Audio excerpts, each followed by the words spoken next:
everyone. My name is Andreas Diaz. Me and Will are back today for another big and spectacular podcast on Hawkeye, the series finale, and of course, a spoiler cast on Spider-Man No Way Home. Oh my god, I forgot about the name. Anyway, so Will, how you doing? I'm good. How are you?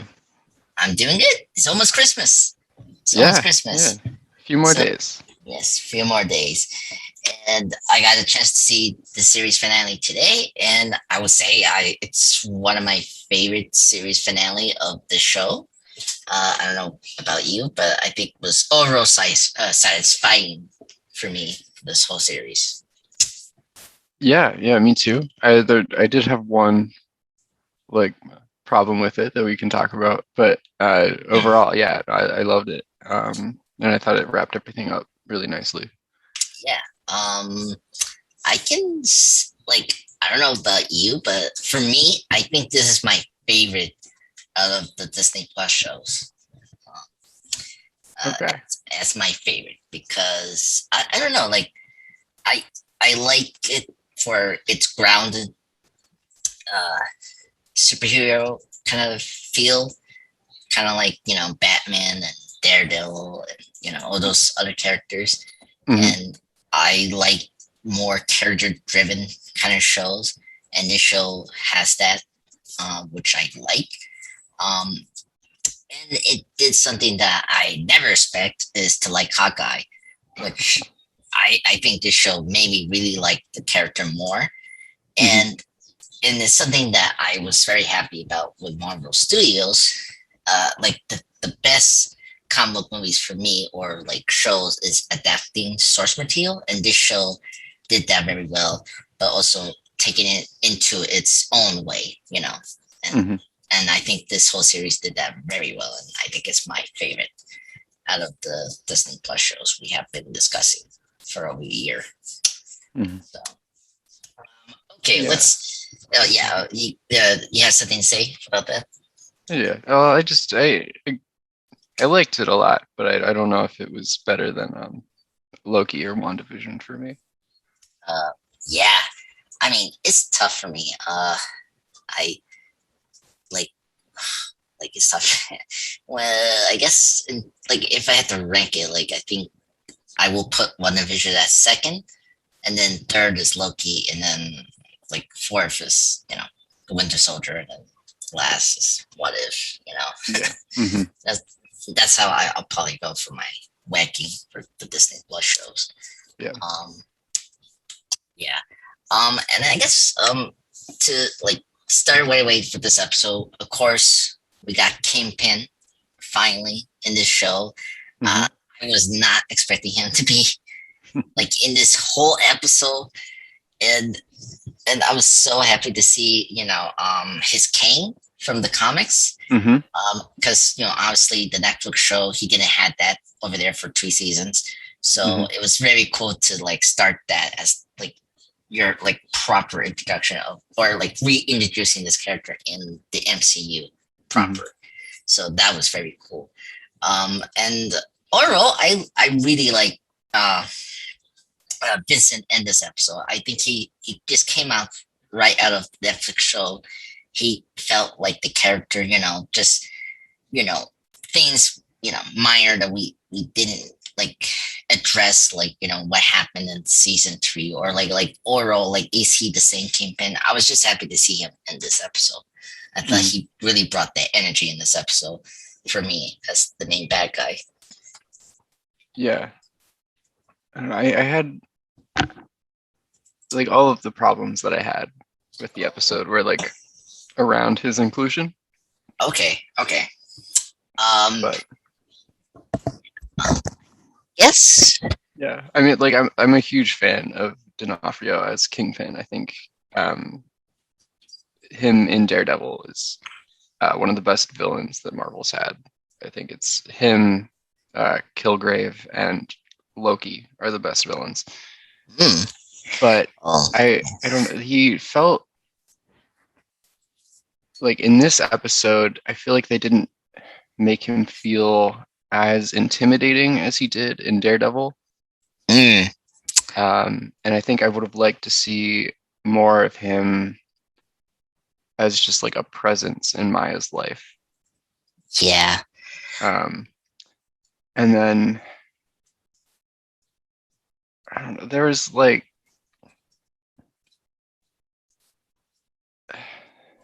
It's no.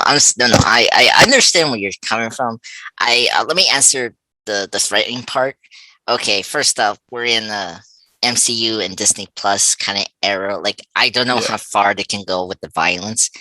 Well, So he doesn't need to be violent to be frightening. He could just like be very like menacing and just imposing. I know.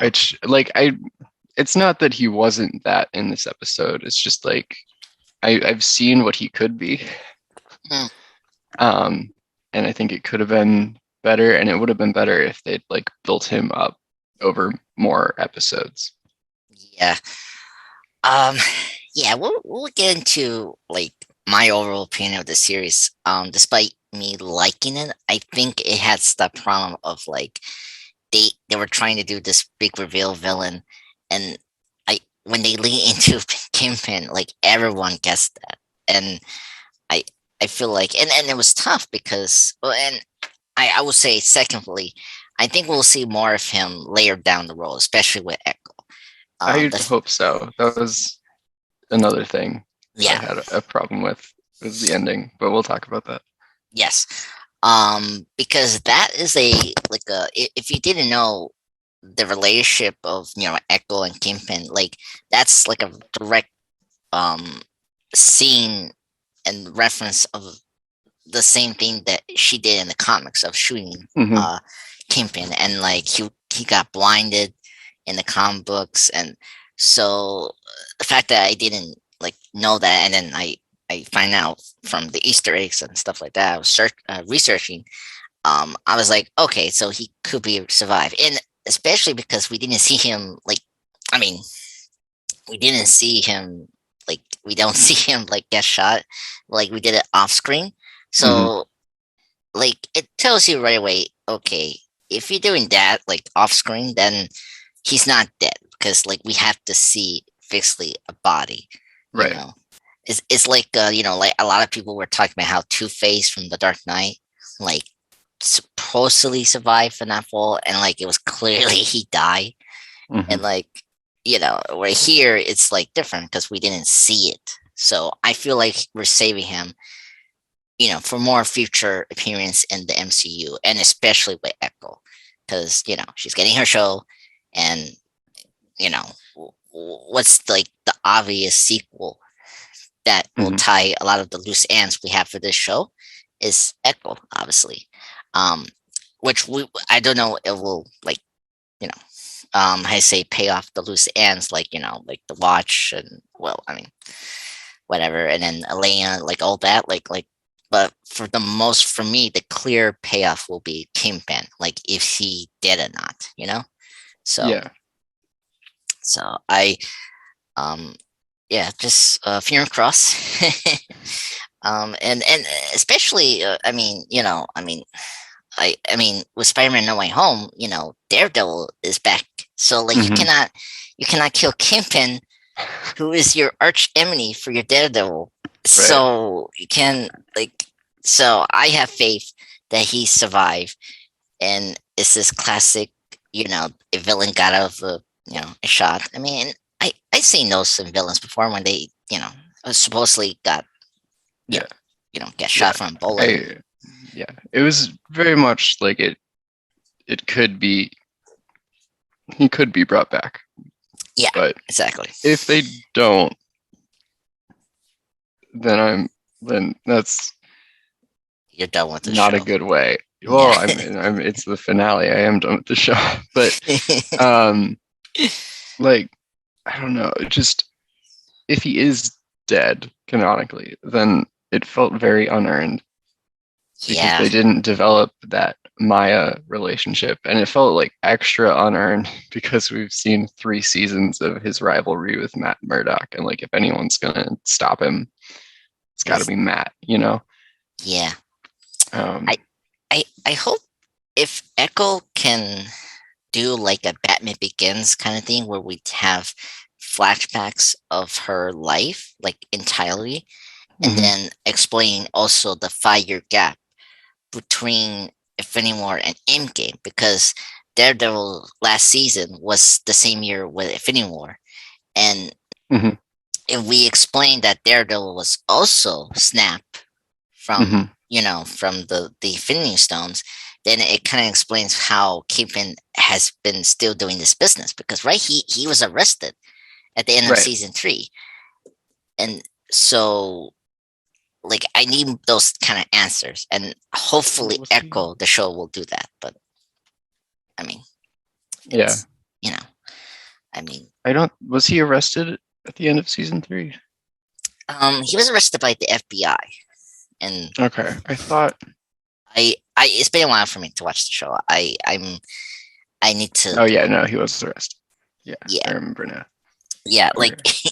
he's arrested twice in the show. Like he was arrested Right. I towards the remember end him of, being in jail yeah, that's after in season season. 1. Yeah, Yeah, season 2 he's in jail. yeah, yeah. I just Um, the part of season 3 that I remembered was Matt threatening to like reveal that Vanessa had killed or had been mhm. involved in the murder of that FBI agent. Yes, Uh, and I couldn't remember if the threat was that like Kingpin would have to go to jail, or just that like if Kingpin did anything, then Vanessa would go to jail. But it yeah, was both. it was both. I don't know, and that's the thing. It's like we also had to tie to the loose ends of Daredevil as well. I don't know, like Yeah, well, I think uh, Daredevil ended like in a good place, and I don't think they need to really tie up the loose ends. But it would be good to hear like what the characters that they're bringing back were up to. But yeah, yeah, I think it would make sense for Matt to have been snapped, and then yeah, Kingpin to rebuild his empire after that. yeah. Yeah, and especially like yeah, especially where it's like Vanessa. Like I'm kind of surprised we didn't reference that character in this episode. Like maybe she, you know, died or got killed by Kingpin. I don't know, but we'll see. Yeah, we'll see. Yeah, we'll see. But yeah, well, yeah, when we get to like, I guess Spider-Man No Way Home, I guess the big question is he the same Kingpin? That's like, um, Uh, we don't know. I think if they're doing like a soft reboot, then I think we can okay, treat him as the same Kingpin without like expecting references to plot points from Daredevil. okay. Like he could also be a new Kingpin. Hmm. It's like Schrodinger's continuity. Um, That's true. Or like it's kind of like they're doing like the Incredible Hulk kind of situation, right? Like we mhm. like we rebooting these characters, but they're like the same from what we saw previously, like kind of like Yeah, Ross, like yeah, yeah. You can skip over the origin story. okay, okay, that I I can see that happening, I guess. Okay, because I want to talk to you. Well, when we get to Spider-Man: No Way Home, there was the thing that caught me was Matt and like his hair, and I was like, wait, is he? Like I'll talk to you about that because Okay, okay, sure. because I need because I was when we were scheduling for the podcast this week, because Mhm. I was going to see it again tomorrow, and Mm. because there was a moment when I saw him again, Daredevil, it was like, oh man, his hair, it looks like the comics, and or I'm just maybe forgetting that he still has his hair from like from the show, but Yeah, it looked the same to me, but okay, because I thought he almost looked like he had red hair for some reason. well, he might. Like I think if like the sun's hitting it the right way, you know, Oh, well, it's got anyway. red highlights. Oh, that's true. I I mean, then we're really going to like we're really going to reboot these characters, and in this universe. That's my Yeah, thought. if they changed his hair. Yeah, like just like, oh, we want to make him be more like the comic book character from the comic books, right? In such a weird way. I mean, I don't know. Okay. I'm looking at this like blurry image. Yeah, he looks the same. I mean, his glasses. His glasses he's wear is like very red, and Yeah, I mean they I were like that in the show too. yes, yeah.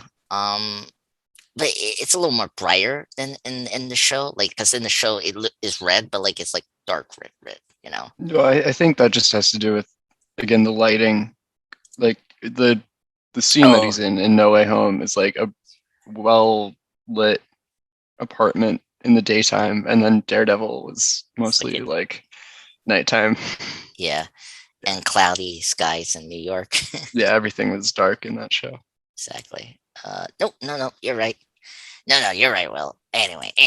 Um, yeah. So yeah. So I guess to like wrap up the Kingpin stuff.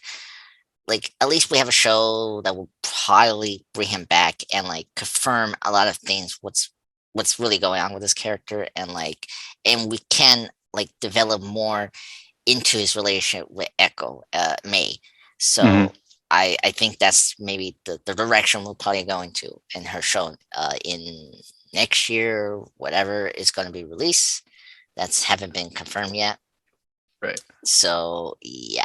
So I guess going to the next character, Maya, Echo. I really still like this character. I like her journey in this episode, and I was kind of shocked she um or Case uh killed himself Oh, during the Ozzy. fight. Yeah. Kaisi, thank you. I really adore all that, but then again, it's kind of like the weakest part of this episode. It's Hmm. like, because we got so much going on in this finale where like we're dealing with the Leia stuff, we're dealing with the mom. The Jack thing was just like a red herring, really. Hmm. Um, and then what's the fourth one? The and of course the mom being the villain somewhat, but that didn't came true either. Hmm. Um, Well, but no, she was yeah, a she villain. yeah, a villain. Um, I don't know. Some reason, well, I guess it was like it wasn't disappointing. Like it was disappointing because it was kind of like obvious. Like Yeah, it was why would exactly what you expected, and they yeah played it off as a twist. yeah like they Yeah, did that route, and I was like, why? Like I knew she killed the old guy in his house. I'm like, right. Like, yeah, no, yeah, it's I could have guessed the plot points beat by beat, yeah, but like they still, I don't know, it was fine. It wasn't like the show wasn't groundbreaking, but it was fun, which yeah, is all I wanted from it. yeah. So I'm not gonna Yeah, I'm not hold the gonna. fact that it was predictable against it. Yeah. Nope. And I don't think it's their fault. It's kind of like it was the fault of the other Disney Plus shows because they've been doing that. Like WandaVision was that. Um, was Falcon with the Soldier that? Yes, because the Pirate Broker, and then Loki did that again. Hmm. And then when you get to this, it was like, really, we're doing that yet again. I mean, But it's just a common yeah, it's common trope trope. anyway. Yeah. But it'll be a very fun conversation when we do the like our over reviews of the Disney Plus shows Hmm. because it was, I mean, we had so many theories over this whole year with each show, and it was like crazy. Um, Hmm. I mean, some crazy, but some was kind of like tepid. Um, but yeah, um, I think Echo was very good in this episode, and I think this episode made me like her, and I think I'm confident where we're going with her in the show. Hmm. Um, so yeah, let's see where that goes. And I guess getting into like the overall main like crush of the show is, of course, I think Kate had more to do in the show. I really like Haley Steinfeld's performance in this episode. I think she was really great. Mhm. And despite the reveal and whatever the mom theories or whatever, I think it really paid off in this episode with Bishop realizing that and like just not giving up hope and trying to be a hero. At the end of the day, it was so good. And I really like how Hawkeye accepted her as a partner when Mhm. she say, "I'm not gonna leave you. You're my partner." Like that hit me so hard, and Mhm. oh my god, that was so wonderful, and it was great to see her him saying, "All right, let's create the trick arrows." Um, by the way, I love the trick arrows in the episode. One of the Yeah. best moments. Oh my god. Oh my god. I never expect that. And especially in the Rockefeller Center, I was Mhm. like, oh my god. One of the best action scenes I've seen this whole Yeah, that, year. that was fun. Oh my god. And Hawkeye was great, and I really liked this. I think Hawkeye was fun. I think Jay Renner did his best performance in the ice ring when he was talking to Elena. I really like that, like him, like explaining what happened to Natasha, but like telling Elena, like Natasha talked so much about her during that 5 year gap, or the years Mhm. since they departed, and um, was so touchy. And by the way, I think the reason I like this episode was the way we addressed Natasha and Elena. Mhm. Yeah. That was my favorite thing about this. This is why I put this as number one, because of those elements. Because I.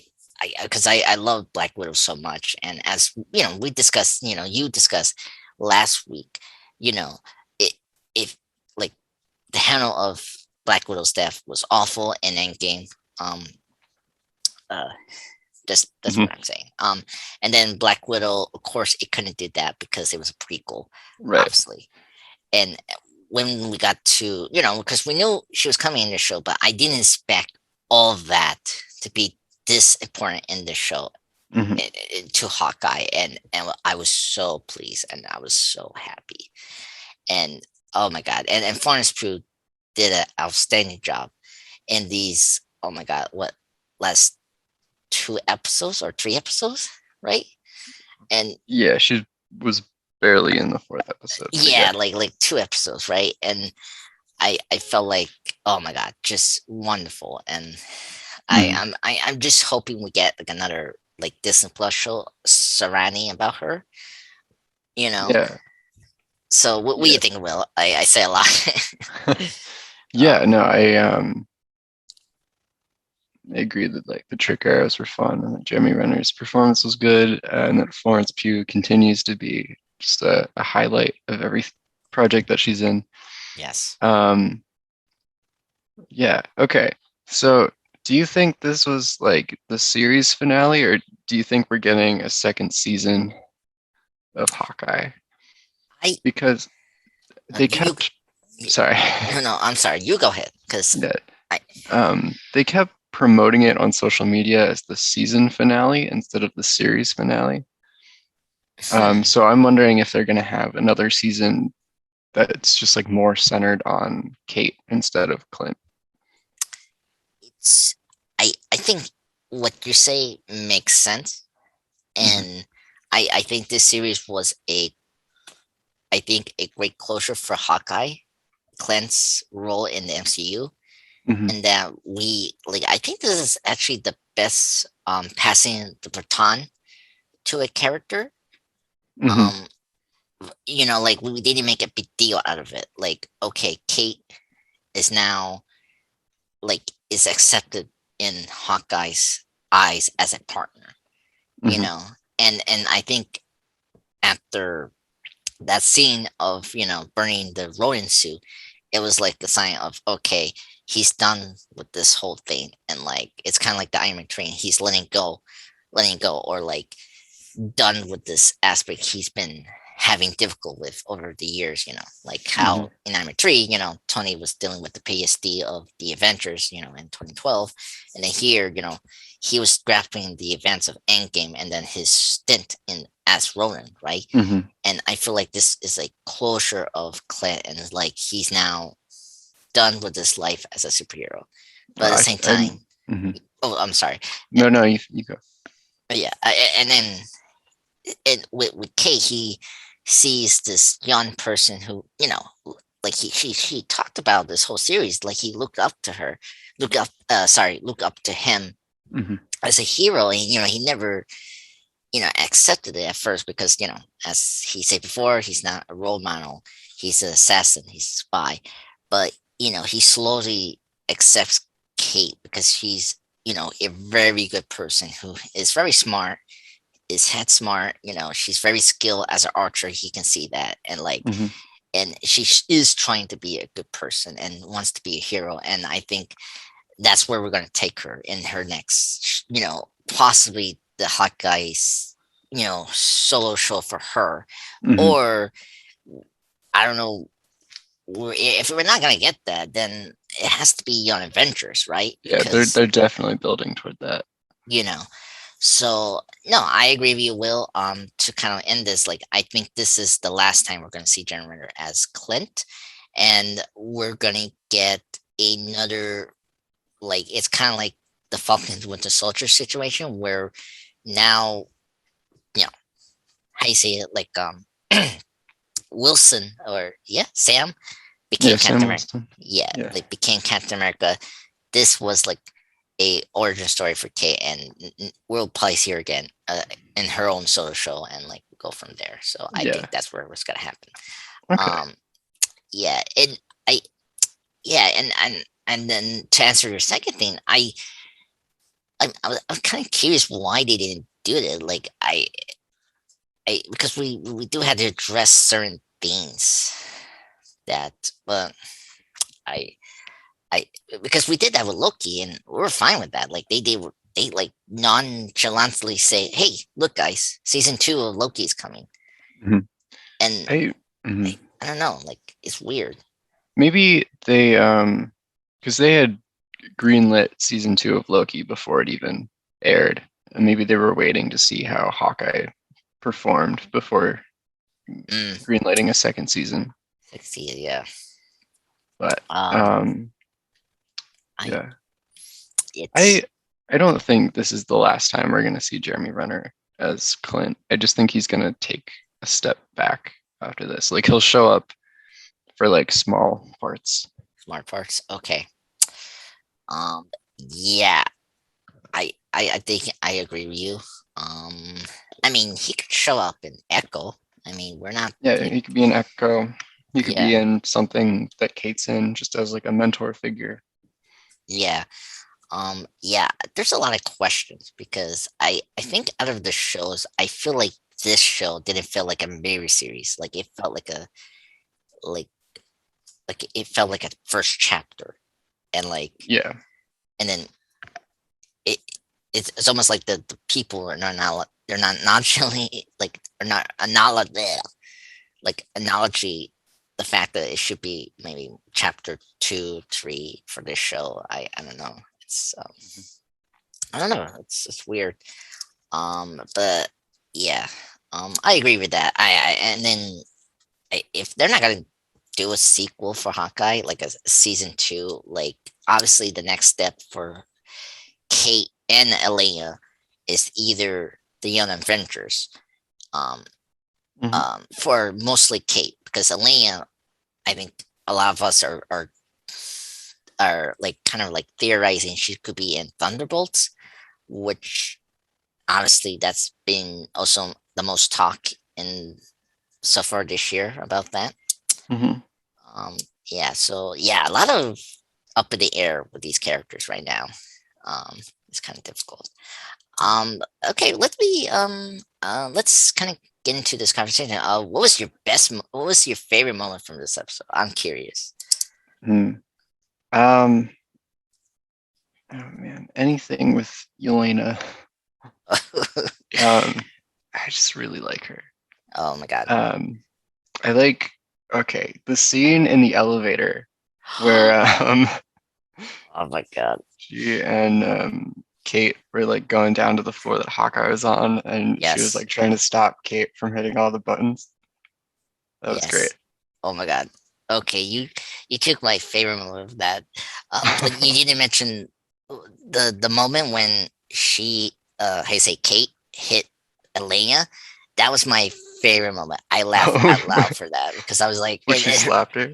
yeah, and then I think Elena's response, Reaction. yeah, it was like, "Whoa, really?" Oh my god, I Kate like was instantly apologizes. Like yes. Oh my god. Oh my god. No, no, that whole like oh my god, I love both of those characters and there's I was so happy this show got them to interact with each other. It is one of the mhm. best moments of the MCU. Okay, my favorite moment was paying off the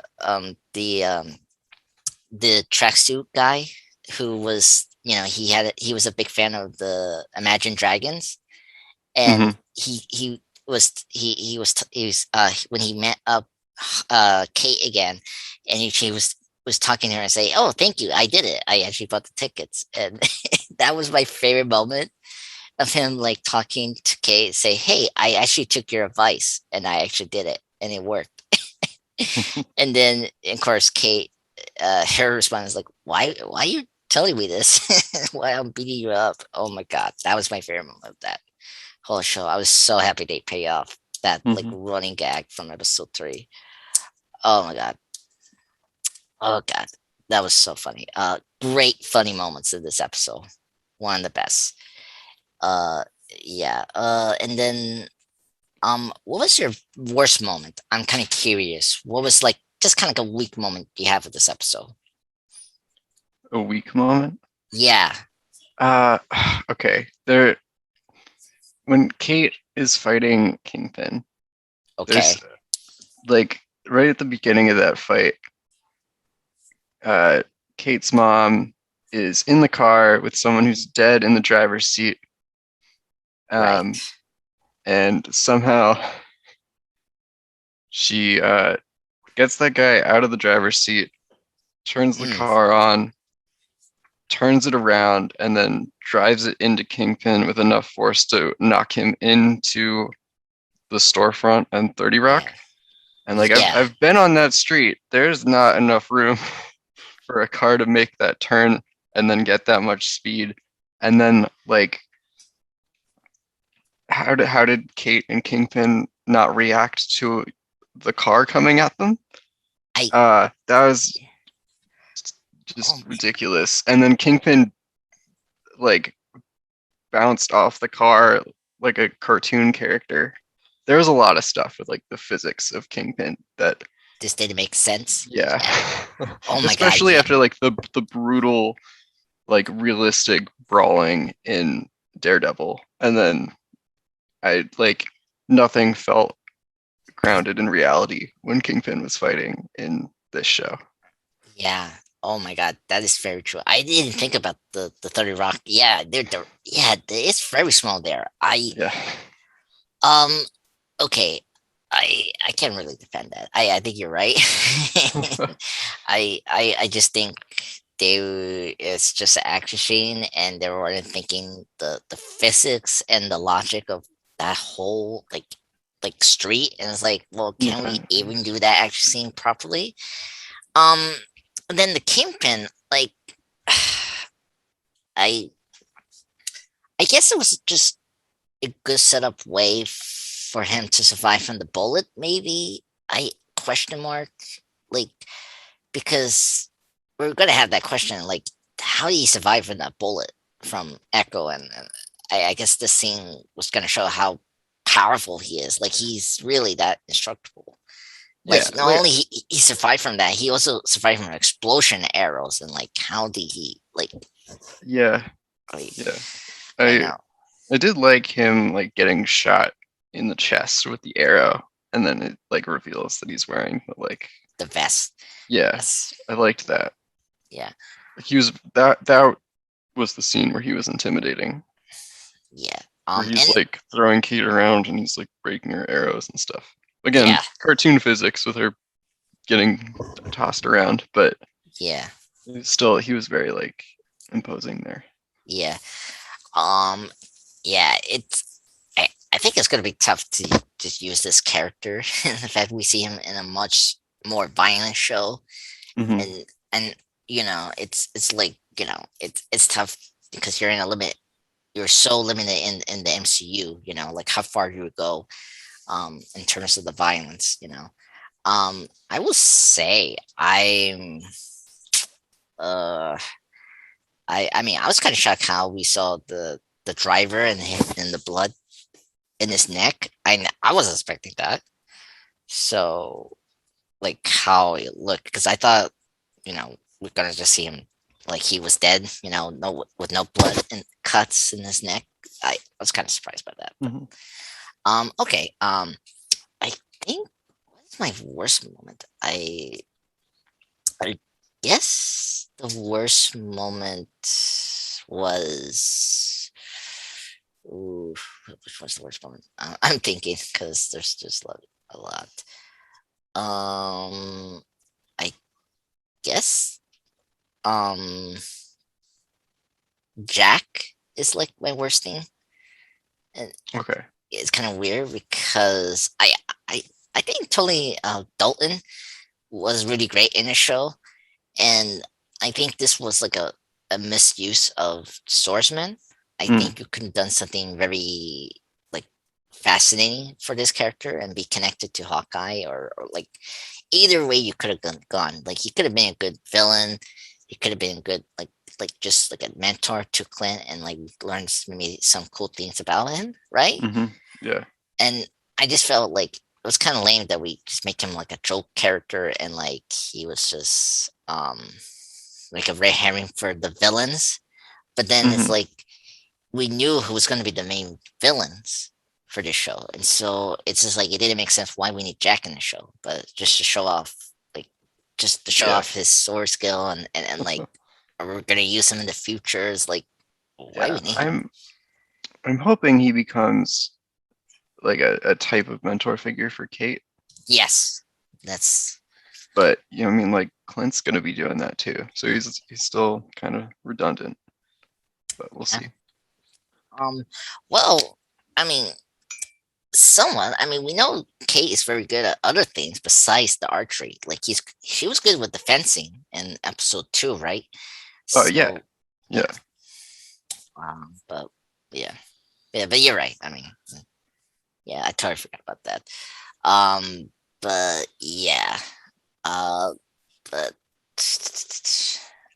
what else? Um, I will say I was very happy to see Guilds and the was it the uh, uh Lepar The people, LARPers. the Lopers. Thank you.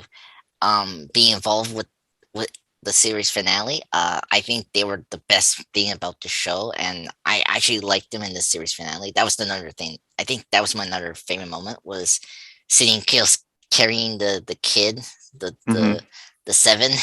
Yeah, It's like I'm trying to save your life. I really liked the idea that the citizens of New York in the MCU are so accustomed to superheroes now that they respond better to people wearing goofy outfits telling them where to go than just strangers. Yes, that's true. That was the funniest thing they did, and it makes totally sense. Oh my god, I love that scene when they came out from their like costumes. It was like, Yeah, oh my god, and then I think Hawkeye response was like, "Oh, we're all gonna die." That yeah. was like, oh my god, it was so funny. Oh god, yeah, they were great, and I really like how they were used in this episode. And I was not expecting them to be part of the finale. I was like, oh wow, so they all there, and then they were cool and they were very professionals, so that was good. Um, and I guess we're in, they were in the Comcast building, right? And it was cool they were in that building because I was like I've been to Rockefeller like I think 2 times or 3, Hmm. and it was very cool to just show, like we saw a couple of scenes of that over there in the Rockefeller, but I was very cool to see like full on in this episode of the Rockefeller as like the main set for the series finale of the action scenes and stuff like that. Um, just because that section is like the most iconic like area of New York. Besides Times Square or like Central Park. Mhm. It was one of my favorite action scenes of all time in the MCU after the bridge and What's a Soldier, maybe. So maybe. But I don't know. What do you think about the whole action scene of Rockefeller and all that? Yeah, it's always fun when it's a location that like I've been to before. Yeah. Um, which is why I love when everything's set in New York. But Yes. yeah, no, it was a lot of fun. I liked all the trick arrows and Yeah. um, Um, yeah. yeah. Those. Oh my god. I don't know. Like, what was your favorite trick arrow? What they throw? My favorite was the pin. Uh, the Yeah, pin arrow. Oh my god. I'm always a fan of Pym particles just because Oh. I love Ant-Man. Although that was very dark when they shrank and he didn't know what would happen to them or if they'd go back and then they got taken by the owl. Arrow. Ugh. Well, it was a funny, dark scene, so I Yeah. enjoyed that. Oh my god, it was funny, and then just hearing the tracksuit mafia talking and those like squeaky voice, it's Hmm. just gets to me so much. Oh my god, and I think was my the was the magnetic arrow. That was my favorite one. That was a cool one. Yeah. Yeah. Oh my god. I was disappointed we didn't use a boomerang arrow. Like, like, Yeah. Maybe if there's a season 2, Kate will oh have him make a boomerang arrow. yes, she has to do that. Oh my god. All right. And then so okay, let's kind of while that happened, of course, Kate was dealing with Kingpin, and her mom. Let's kind of get into more of like the Leia stuff because Hmm. that was my favorite part, and um, I really love how he brought back the whistle that she used for Black Hmm. Widow, and that was a cool way and a neat way to like show Elena that she talked about her this whole time, and Hmm. that kicked me when he did that. I was like, oh my god, Yeah, that I was good. oh my god, like that whole scene and the fight between her and Hawkeye, it was incredible. One of the best emotional like scenes I had in the MCU uh, ever. Hmm. And I actually dug her suit she was wearing this time around. Yeah, it was good. It's cool. Yeah, yeah, and I like her. Oh, and the neat thing, her her eye lines, right? Eh, Hmm. because kind of like Winter Soldier with the black stuff. Yeah. Hers were, I think, purple, and it was kind of neat because it was referencing Val a little bit, who is her Highlander, and I don't know if that was like like a little nod to that character we've seen twice now in this series Yeah. of Could have been. MCU. So that was neat. Um, yeah, and how you say the kind of hallway like long shots sequence we got for her and Kate was also wonderful. Um, yeah, so good, very good. I guess after all that, you know, how you say Hawkeye takes Kate to before that, we got Hawkeye his costume. That was Yep. the big thing. I let me mention that before we get into the final scenes. That was cool. I love the costume. It's from the manufacturer on like the Hmm. symbol is there in the chest. That was very cool. What do you think about the suit? It's overall good. Yeah, I think it's clean. It's nice. Yeah, I'm glad he doesn't have the helmet or the Uh, mask. yeah, Uh, which is good. yeah. Um, yeah, and I like his joke about like nice fabric and all that when he Hmm. was talking to Yeah. Kate. That was my favorite one moment from this episode. So we got that. It was funny to see one of the police officers talking to Jack to join the the group. Hmm. That was funny too. Um, and it was very funny to hear Gil saying that we're all now the Avengers, like we work with Hawkeye, when they were like being questioned by the police authority, and that was very funny scene.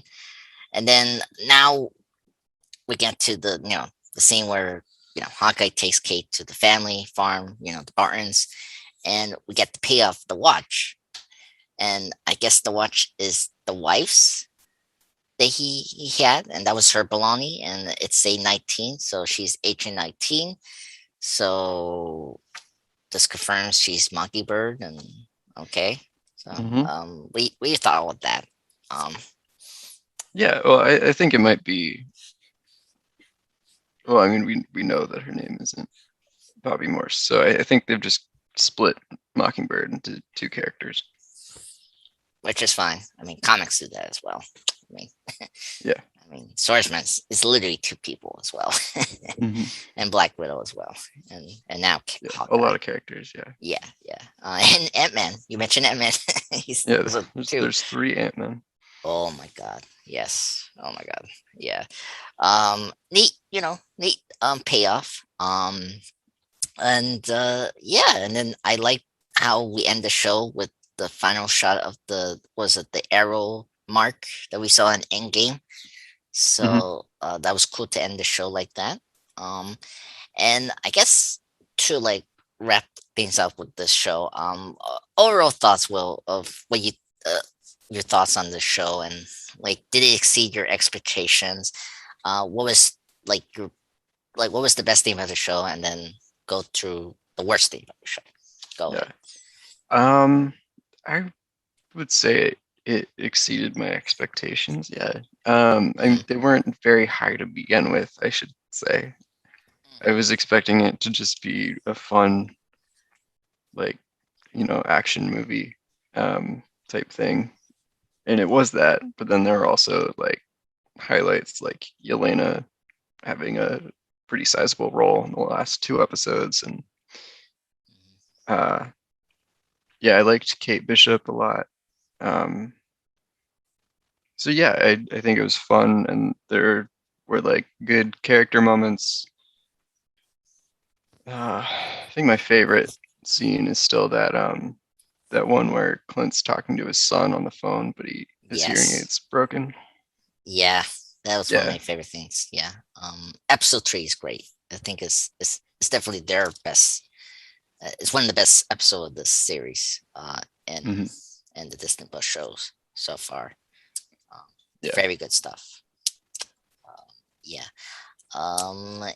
Okay. So anything else? Can I go and Yeah, you can go. okay, cool, cool.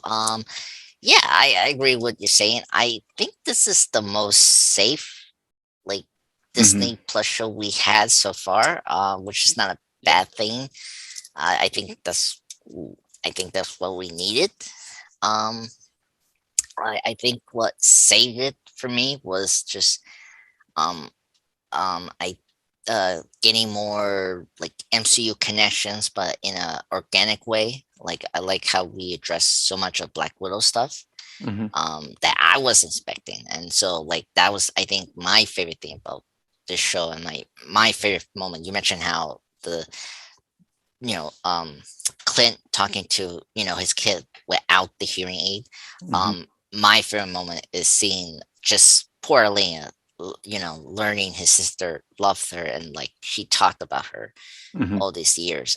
One of my favorite mm, scenes, and just Florence Pugh just kills it with this role, and I'm so happy she came back Yeah. after Black Widow. Yeah, I hope she's in a lot more things going forward.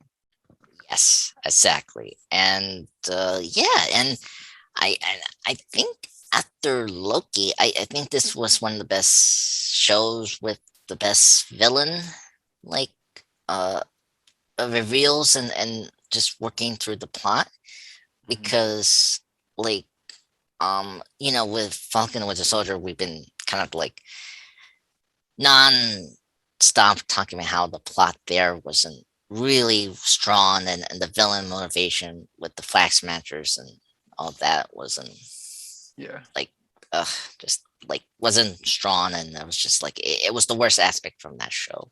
Mhm. And I like we haven't talked too much about Agnes. I think she's like my favorite villain so far, and she's getting her show after they announced that like last month Mhm. or whatever. Yeah. um I think she's probably the best villain performance, but her in the role of One Division was I think it should be more developed. That's, I think, my opinion. Yeah. Yeah. Yeah. I mean, I think I've talked about this. I loved WandaVision. It's Hmm. my favorite of these shows, but the ending was not Yeah, that that, strong. yeah, that's where it kind of stops for me with that Yeah. character. Yeah. But I'm happy she survived. That's like the big thing for me. Yeah. I'm excited to see more of her. Yeah, exactly. Yeah, and just like when we were seeding Kingpin, I was like, no way they're gonna do that. Bring him back. Like I wasn't expecting Loki to bring King into the show, and then it Hmm. did, and that was like a big deal for all of us, and it was a big deal. And then convenient, it was a big deal for Daredevil fans like you and me. Hmm. Seeing not only Kingpin back, but Daredevil as well. It was like, wow, this last week, this whole week has been a huge, like, Marvel just hitting us with this amazing moments and just Hmm. crazy. Um, but yeah, one of the things I liked about the show did was to really give proper spotlight on Clint Barton as Hawkeye properly and give him more depth and just arc to give this actor that I like, Jeremy Renner, who is a good actor, Hmm. who, he had his moments in the MCU. Like I love his moment in Age of Ultron where he say like, look, he was talking to Scarlet Witch in the finale, like, hey, I have a bow and arrow and I'm fighting giant robots. It doesn't make sense. It's one of my favorite moments. Like it's oh my god, it's such a great line from Hawkeye. But people like he's kind of like the Cyclops of the MCU for some reason. and, and then in this show, it completely shows you that no, Clint is a serious superhero. He is the most skilled, the most professional hero we have in the series. Like he knows what he's doing, Hmm. and I love that, and I love we did more with his family and like show he's a family man, and like it's I like all that stuff, and I think this helps me appreciate more like Age of Ultron, Civil War, and Endgame now. Like I think the show made me appreciate more Endgame because I don't personally hate Endgame, but I don't think it's my favorite. And I think this show made me appreciate more Endgame because I didn't like the way they handle Natasha and Black Widow Right. stuff and all that, but Hmm. we're not going to get into that. So I think this show deliver. Um, I think in a very good expectation that it was going to be a fun and action show, and I love how they used the holiday stuff. Like it reminded me of like Hmm. Shane Black and Die Hard and Lethal Weapon. It's like Yeah. it was like the buddy cup show that Falcon Winter Soldier wasn't for some Right. reason. Yeah. Yeah. Uh, yeah. Oh, and last thing, the dog got Lucky. The name Lucky Hmm. from the Yeah. comics. That was good. Um, but yeah. So, just quick things before we get into Spider-Man No Way Home. There was a couple of references. His Sonic shirt the Kingpin was using, it was from the Mark Waid and James Robinson 2014's Amazing Spider-Man Family Business comic. Okay. So that was cool that they actually gave him a like a exotic shirt to wear for this whole episode. Um, I mentioned the cane, of course, that was a big deal. Hmm. Of course, that's the famous thing that Kingpin always has. I mean, you saw that in the Ben Affleck Daredevil movie and the '90s show from Spider-Man. Then we got a poster from Dragons of Despair. That was like a DAD shout out. Of course, that was in Gil's apartment. Mm-hmm. Of course, before when they were creating the arrows, we got the pin arrows match, the Ant-Man color code disc. Mm-hmm. So very quick scene, very cool. And then we got a couple of like Stark weapons that Yep. Clint had. That was very cool. And what else? And Kate and Clint's infiltration to the Gal was from Manufacturon, so that was cool. So that was directly from the comics. And yeah, and I think that's it. I think I think that's all I check in terms of the references we have in this episode. Are you ready to get into No Way Home? Yeah. Okay. So, hello everyone. My name is Andreas Diaz. We're doing the Spoilercast of Spider-Man No Way Home. So, do me a favor, guys. Get out of this section and watch the movie before you hear the Spoilercast, because this is going to be a huge talk of Spider-Man No Way Home. All right. Well, you saw it on Sunday, just like I did, right? Mm-hmm. Yep. Okay. And we haven't discussed in this channel, of course, the Marvel Plus channel, about Spider-Man. And I want to get kind of your quick thought on Tom Holland as Spider-Man, what you think about his films, and then go after you finish with his two films. Just give me your overall thoughts on Spider-Man No Way Home. Go ahead. Yeah. Tom Holland is my favorite of the three Spider-Men. Whoa. I think Tobey Maguire's like too dorky in a way that feels weird in a live action movie in the 21st century.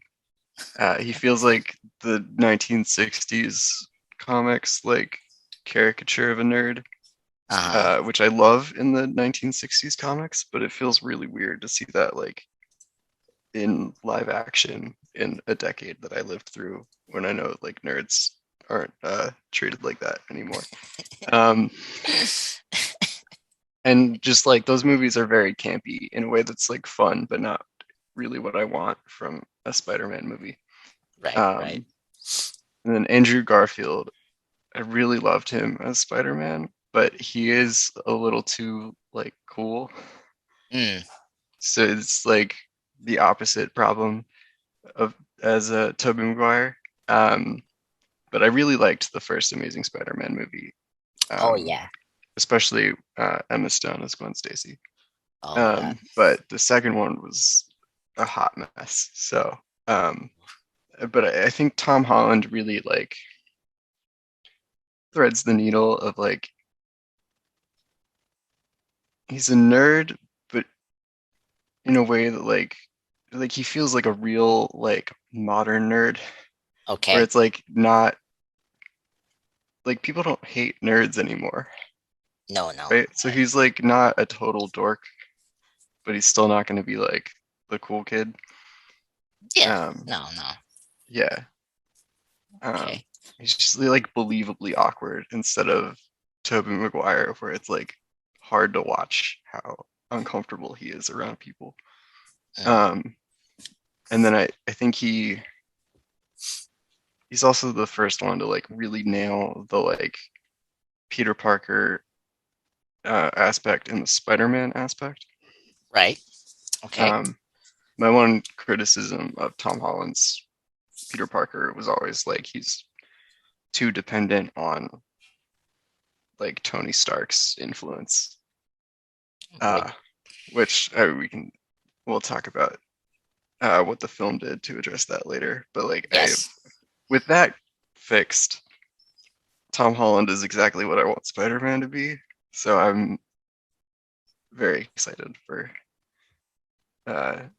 future movies if they can get Tom Holland to come back. That's true. Yeah.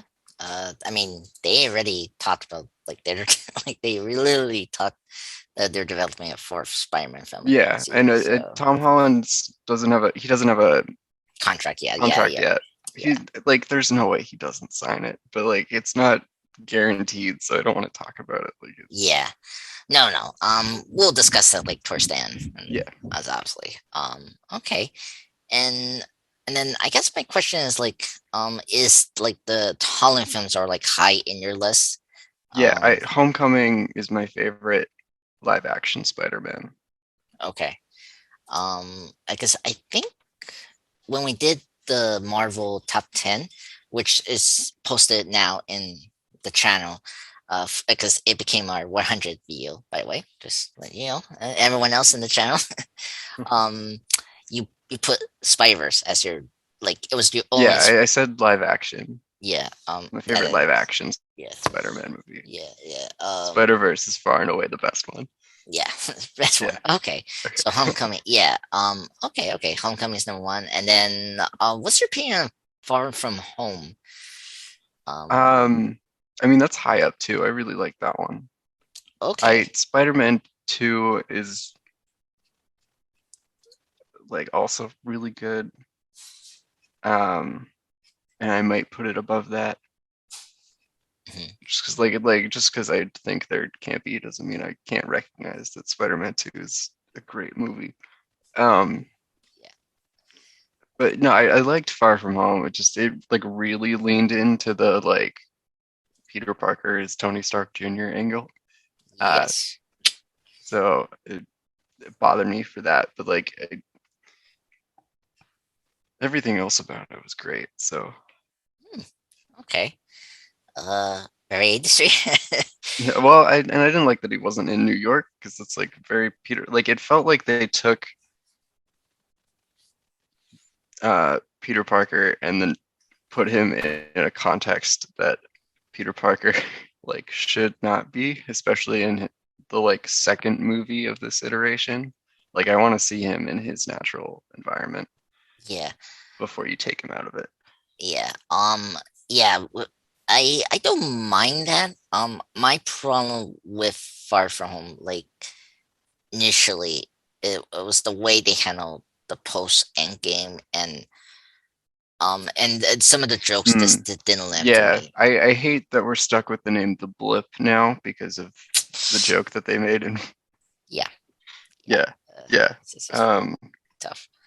Yeah, playing that up for like comedic effect as like the first time you address it was not a good call. Yeah.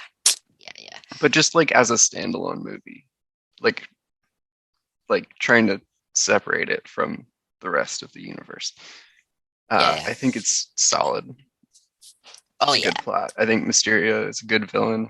Oh my god, yes. Jake Gyllenhaal, his performance in that movie is something else.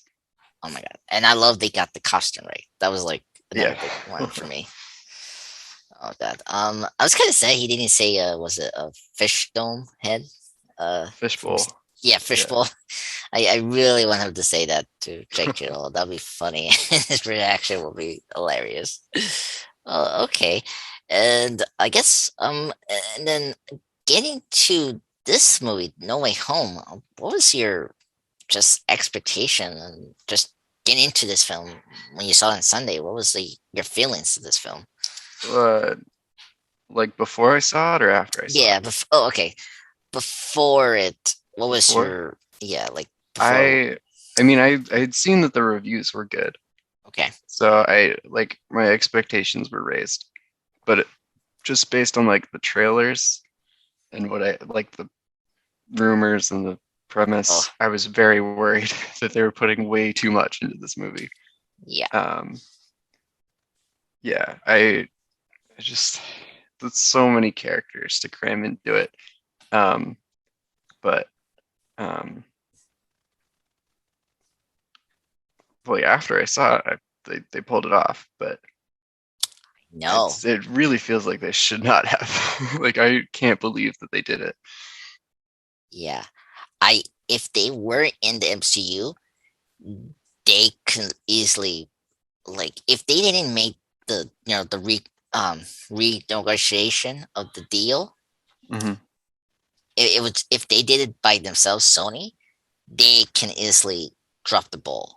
But if you didn't have the MCU and Kevin Feige in the team that Hmm. had done this big scale team up, or like bringing every different character so well, like they did before previously, since Hmm. the Avengers, you were in safe hands. Yeah, And I think that was one of the things I was shocked coming out from the movie. It was like, wow, we actually yeah. and you were you got let me say one more thing and then you can get back to your point. Hmm. I was surprised how we were consistent with the characteristic of these characters from the previous films. Hmm. Like I was shocked we kept Sandman's, whole story from Spider-Man 3. I knew Electro we were gonna keep some of his stuff, but it was how they like addressed it and like how why they were different made it work, especially Yeah. Electro. But Yes. go ahead, go. Yeah. No, I agree. I think the reason here, like Sony had wanted to do the Sinister Six for like a decade, but they Yes. didn't know how to do it properly. And that's what killed the Amazing Spider-Man series because they kept trying to like introduce too many things all at once so they could have the Amazing Spider-Man 3 be Spider-Man versus the Sinister Six. But Mm, like you can't have six villains set up in two movies, you know? yeah. So what this movie did, which was a stroke of genius, was they were like, "Hey, we've already had seven Spider-Man movies. What if we just took the villains from those? Hmm. So like you don't have to introduce them to the audience because they already know them. It's like the Avengers. Like Right. you already know the characters. They don't need to spend time like introducing you to these characters. They can just get right into the plot. Yeah. Um, and you already like care about the people involved. Um, and I think that's the only way you could do the Sinister Six. Mm, Um, is like having them set up already, so you don't have to like bog down the films with like introducing all of these characters at once. right. And I think this only worked because they chose to do the uh, the villains from the previous movies. Mm, fascinating. I will disagree with you with the way the Sinister Six. I think they can do a Sinister Six in Tom Holland's universe still by continuing what we left off in Homecoming. Just remember, we did introduce Vulture, Shocker, Scorpion, and then you have three villains there, and then you have the Plower that's still kind of there in MCU with Donald Glover. That's four, right? And then you got two more slots. You can bring in, Yeah, I'm just saying it's possible to do it. It's just the way that they Sony did it was here. doing it. Yeah. They weren't. Um. They were just building toward it without like introducing the characters. Like I think Tom Holland, you could do it, but it would have to be. Oh, I don't know if you could do it right now because you don't have Yeah. enough characters. But like Um. if they had slowly built it up over like all three of the films, so they introduced like one of them as the main villain for one, and then the other as like a secondary villain, and you do that each time, Yeah. and then by the end you have six, and they can all team up and fight Peter Parker. Yeah. But that's not how they had been doing it in the Amazing Spider-Man movies. Yeah. I mean, it'd be kind of cool if they just kept like. It'd be kind of cool to have two villains that was not part of Spider-Man's Rose Gallery. Like you can maybe bring in someone from the MCU. That'd be kind of cool to connect to Spider-Man. Like, Yeah, I mean Justin Hammer's been a Spider-Man villain before. okay, yes, like I'm fine with that part. But yeah, and I guess I want to like I agree what you're saying, Will. I have a question. Do you think we had the Sinister in this movie? Because I I mean there are only five, first yeah, of all, but I this was like basically the Sinister Six. I mean, yeah, I think they still might try to actually get like a team together in a future Spider-Man movie. But I think this was like Enough. It the was like, the execs at Sony have really been wanting a team of villains against Spider-Man, and they got that here. yeah, Um, yeah. yeah, I mean, I gotta admit, I'm hoping it scratched that itch for them for a while, so they can work on like actually building up a rogues gallery for Tom Holland's Spider-Man, and then they can like, if they want to do a proper Sinister Six, they can do it with like all of the villains that they've established over the 6 movies or whatever. true, true, true. Yeah, okay. That's yeah. I love the Sinister Six and just one of the best villain teams. Yeah, no, I think they're great, and I really want them to be done well in a movie. So Yeah. And I guess getting to now we're discussing this film. What was your best thing about this film, No Way Home? Like, what was the best thing, and then what was the worst thing? oh man,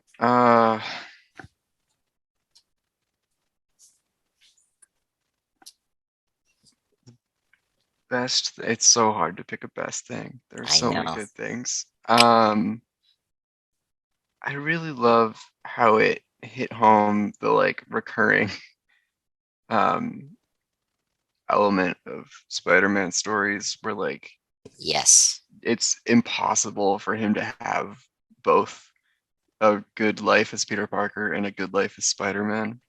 Hmm. Um, Yeah. it's just, this played into that in such a like brutal way. Um, Yeah. I mean, it was so good. What's the line that Norman keeps shouting at him? It's like strong enough to sacrifice. strong enough to have it all, too weak to take it. Okay. Yeah, I think that's what he say. Hold Yeah, on. I'm he's like, 'cause looking. Peter's like strong enough to like have his like perfect life as Spider-Man and Peter Parker, but he's too weak to like take the responsibility that comes Ability. from that. Yeah. And Oh, that was a good line. Man, Green Goblin was really great in oh man, this yeah, movie. Willem Dafoe is a great villain. Yeah. I wasn't expecting that, but then they did the smart thing that a lot of people were talking about from the first Spider-Man film, and they did it, and it worked. Mhm. Oh my god. Yeah. Oh man. Yeah. I completely agree with you, especially how we handle the ending from Far From Home. Mhm. This movie did everything right compared to Far From Home. Like, it's a good standalone Spider-Man film, but like the way he addressed the status quo and all that was so much better handled than Far From Home for Yeah. me. And I like how we concluded, especially towards the end. I felt, Mhm.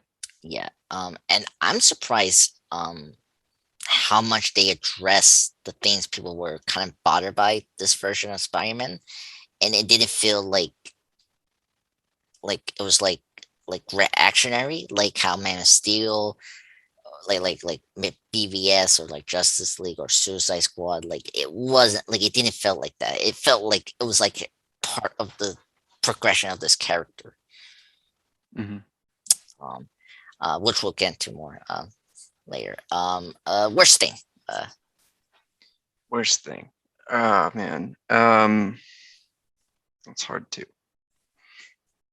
Um, just because I'm having trouble thinking of stuff.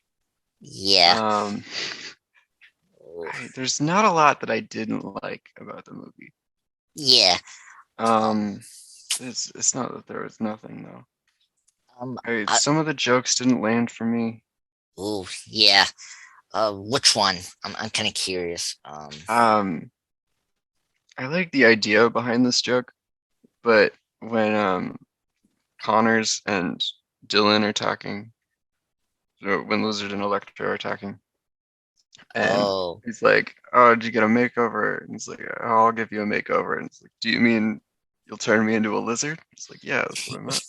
okay, Like, yes. I like the idea of the lizard like still pushing for everyone to be a The lizard, lizards. but just the like The joke of it is just, ugh. the like it was the writing or the delivery just felt off, and they didn't really do the concept of the joke justice, I felt. Yeah. Yeah. There were few jokes that kind of like that. I think it's because he had that long pause. The lizard, like, Hmm. yes, I want you to be turned into a lizard. I'm like, why are you making a long pause? Um. Oh my god. Yeah. Um. We ever have a Chris when we ever have our like New Year's Eve party gathering, I'll let you know if that scene still works. That lizard scene.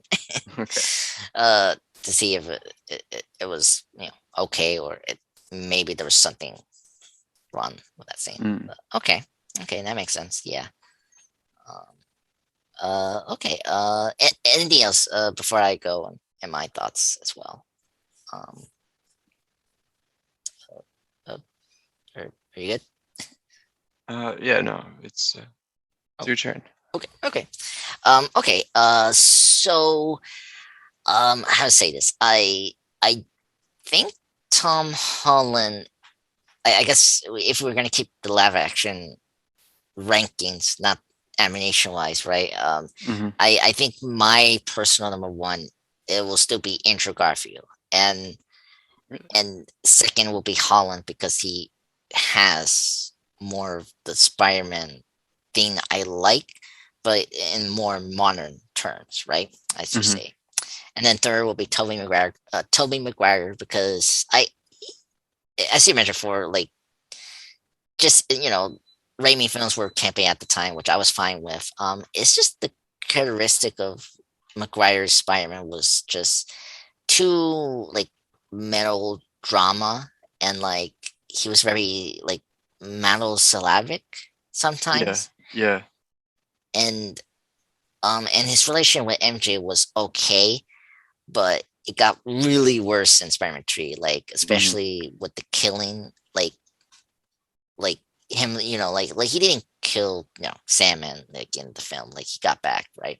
But like him just like nonchalantly killing Sandman and then letting Eddie, die, you know, towards the end, what kind of like bothered me a little bit, and like how he, you know, like killed the burglar, the supposed burglar, right, in his first film, and Yep. like like that really bothered me, and I think one of the things that was great about this movie, it kind of fixed some things that I didn't like from McGuire and like made it Hmm. better, I think. Yeah, it addressed that, and it like he made sure that Tom Holland didn't make the same mistakes.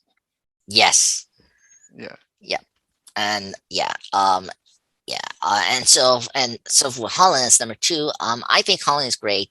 He's definitely the spinning image of Spider-Man from the comics. I think he's the best costume Spider-Man. Like his eyes Mm. move, that was cool. I don't Yeah. like we always constantly change his costume, but I I don't know. I like that he has all the different suits.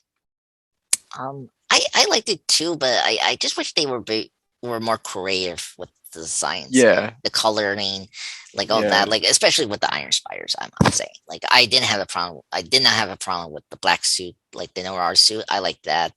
I love the red and black suit, like the Steve Mhm. Diffel or Alex Ross kind of combination. I love that suit. But yeah, but I just want consistent. Like just I prefer just having one suit throughout the series. But whatever, whatever.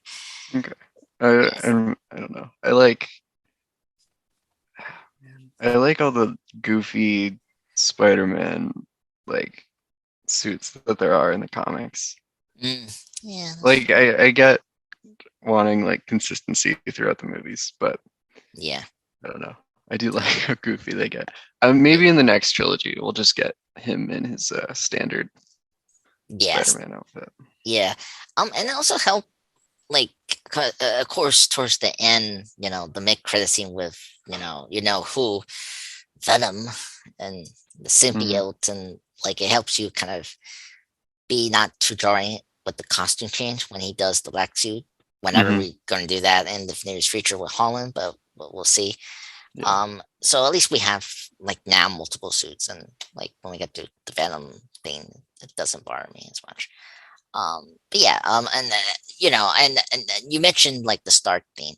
That was the thing that hold back for me in terms of putting Holland as number one. Um, Mhm. I think Homecoming did a great job. Okay, it was great that Homecoming addressed it well and handled the whole like Stark um like junior thing. Mhm. Like he was tested about that, but then we regressed it in Far From Home, Yeah. and I didn't like that. And then this movie, I like how we kind of like addressed it and showed that Peter is his own man, and like the stuff with Tony is just like a progression of his personality and his growth as a hero, as a Mhm. superhero. Yeah. And so that was good. And like man, especially like how he defeats Hawkeye under the bridge. That was kind of cool. Mhm. And like that whole scene reminded me of like Stark. If Stark was there, like that's how he could have like handled that situation with a villain. And you're just seeing that with Spider-Man. And but it's still pure as the character. Um, but yeah, and then his films. I guess I don't want to talk too much about rankings, but like I think I made like a ranking, like I started ranking some of these films, and I think I have Farm for Home as my six, and then Homecoming was at three, but then I push it to four because I think No Way Home is probably the best multiverse movie we're gonna get for now for a live action Spider-Man film. Mhm. And I think this does everything right in as a live action multiverse Spider-Man film. Um, it's above from Spider-Man 2 as number two. Sorry, and then number one, Spider-Man Into the Spider-Verse. Um, I put it there because I if you're a theatrical release film, I'm going to put you in the list. So Spider-Verse is number one still for me. So yeah, I really love No Way Home. I think it's the most ambitious Spider-Man film we had so far in the franchise, and like I think with all that, I think it was very impressive how the filmmaker, Jon Watts and his team handle all this multiverse stuff and all these characters from previous films. It was incredible, and I love how they respect it. Um, and I think the reason if I take away Spider-Man into the Spider-Verse, it will be number two above Spider-Man 2 because this film handled a lot better compared to the other MCU films of like letting the scenes breathe out. Like spoilers, this is Spoilercast. The Ant the the Aunt May death was handled so well. Mhm. Like they didn't interrupt it with a joke, or like it let it breathe and allow Tom Holland to like grieve for the person he really cared for. And like because sometimes that's been a problem with the MCU, they sometimes interrupt the drama with a joke. Here this movie somehow did not have that with certain scenes, and like it really just like totally shocked me. And yeah, you're right, this movie had the most Spider-Man like themes and just like comic bookness Mhm. than the first two. I mean, the first two Holland films are Spider-Man films, but like most than those first two films, I would say. Let me say that, like how I iterate like that. Yeah. And I was very surprised. I was so happy when Aunt May say great power, like in a different phrasing. Let me say that right now. Like she say it differently than Uncle Ben from the comics and the movies. Like great No, power, the same thing. it's the way it's phrased in Amazing Fantasy 15. They've like retconned it to be with great power comes great responsibility, but it actually is um, with great power there must With also be great responsibility.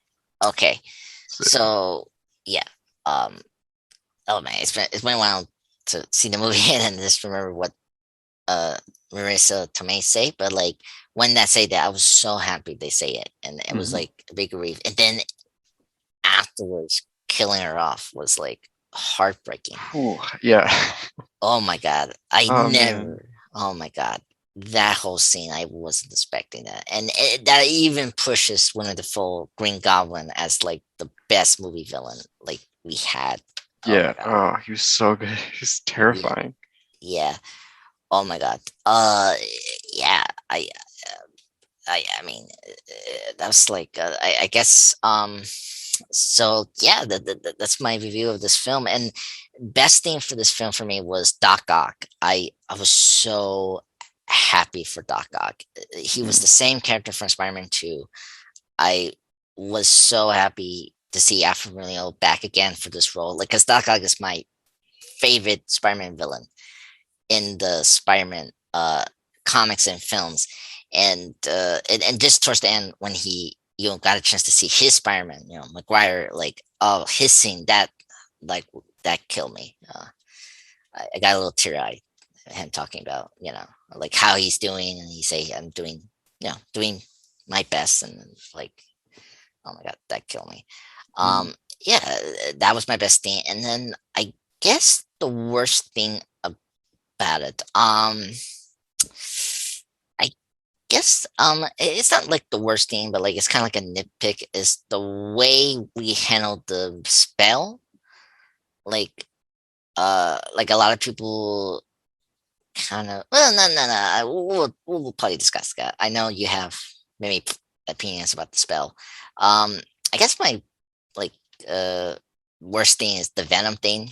Like I don't know why people make such a big deal with them joining the MCU, and it was like a minute. He was just in the MCU for 1 minute, and then he left, and then we have the Venom. Like Yeah. I, I I, I just don't understand that. I'm like, I'm so happy we're done with that, and then let's move on. And, what were you gonna say, Will? yeah. I mean, I don't. I haven't like seen what people were saying about it, but Okay, um, I thought it was done the best way it could have been done. I thought they were gonna bring him in as like the sixth villain, and that's what was yes, gonna make it the Sinister Six. yeah, But I am very happy with him like coming in briefly and then dropping off the symbiote so we can actually have like proper our Venom. own proper Venom in the MCU that isn't connected to those movies. That's true. No, that's true.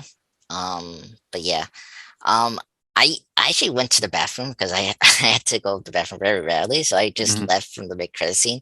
How was your fear response to that scene? Like, were there like, you know, Oh, people were really happy about it. oh really? Okay. Yeah. Oh man. Um, I still I don't like I don't know I'm not fun with Tom Hardy's Venom and just Yeah, I mean, I haven't seen the movies because they don't look good. Um, you're but lucky. yeah, but like I'm fine with him showing up in like a multiverse story, and I'm Yeah, definitely fine with him barely showing up and then dropping off the thing that'll actually be exciting, you know. yeah, yeah. So, Yeah. You mentioned him being like part of the Sinister Six. mhm. It couldn't make a lot of sense with that character. I Yeah, I know seen because he's not really like a. sorry, excuse me. Yeah, as a villain, and Mhm. I think it could have been cool to see him as teaming up with the three Spider-Mans. Yeah, I Like, mean, I could see him like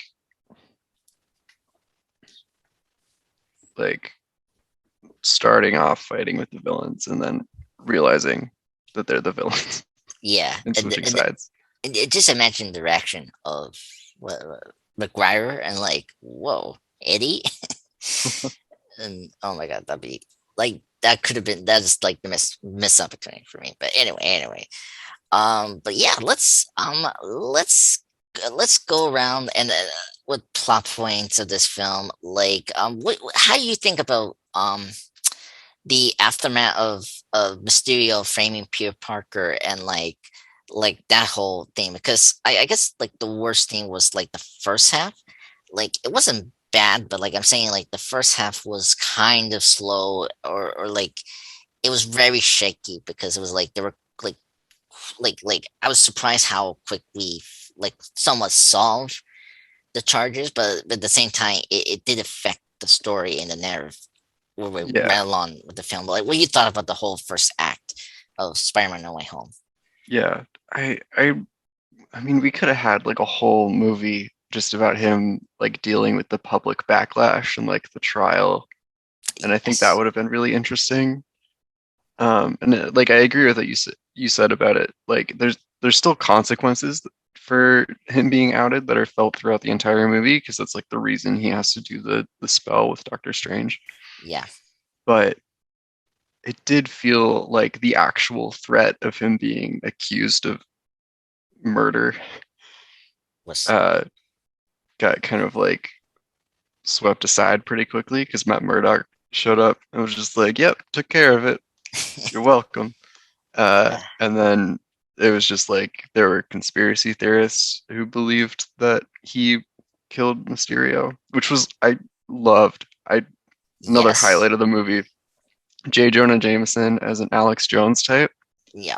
perfect. Like Yeah. I know that's what they did in the PS4 game, and I thought it was perfect there too. Mhm. So I was just excited to see more of that. Yeah. I think that's the best like modern interpretation for J. Jonah Jonah Jameson. Jameson, Yeah. yeah, like no one's Yeah. reading the New York Post anymore, so it doesn't Yeah. really make sense for him to do that. But for him to Yeah. be like a like conspiracy YouTuber slash podcaster is just exactly what that character would be nowadays. So it's Yeah. perfect. Yeah, no, I agreed. Yeah, and you mentioned Matt, Daredevil. Mhm. I saw Daredevil, I was like, oh my god. And Yeah. this is my best thing actually. I'm sorry, I totally forgot. The best thing about it was seeing Daredevil and the gag when the brick hit the glass in Pierce's apartment.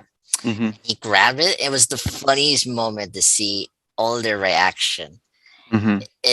Especially Pierce's reaction. It was like, "Wow, you're very strong." It's like, "I'm a good lawyer." Yeah, And I wish I there got, was more payoff for it. I know. You know, Well, like I'm hoping he shows up if yeah. they make another Spider-Man movie. I want it to be a Spider-Man Daredevil team up. Oh my god, that will make my day. Oh, Against Kingpin would be perfect. yes, I want a Daredevil villain. Like, I want Kingpin to be a Spider-Man villain for a Hmm. film. Like, I got that with Spider-Verse, and Yeah, I mean, like, I know he's like a Daredevil villain. I mean, he's like, both. yeah, he's Yeah, both, and I want, I would say yeah, he's one of Spider-Man's like main villains. yeah, exactly. Oh, and speaking of Daredevil, I didn't catch this until I was looking at, like Easter eggs and references and all that, or trivia. It was cool to see Daredevil in that scene with Hmm. Jon Favreau. If you didn't know that he also played Hmm. Foggy in the Ben Affleck film, and Yeah. yeah, and oh my god, and I like how you say like we need to get a good lawyer because he was getting under investigation. Um, One thing, keeping with the first act discussion, Hmm. I want to get your opinion on this. Was something that I was kind of shocked. It was kind of cool to pay this off from Homecoming, Hmm. the Department of Damage Control. Hmm. Um, is this what they are in the comics? Like, I thought they were like a scavenging company, but with connection. Like, they were like scavenger company, but with government ties. Like, Yeah, it's more like they were in Homecoming, where like they're the ones that clean up after the big uh like world-ending events. They're like cleaning up the skyscrapers that got knocked over. okay, So it is weird that they were investigating Mysterio's murder. yeah, that was the thing. Where I was like, I like it. We brought back damage control, but like I was weirded out. Like, wait, Yeah, it does not feel like it's within their Yeah, Like, yeah. yeah. I just needed your opinion because like I or like just thoughts on that because like it was weird when the first time I saw it, and then but we'll see.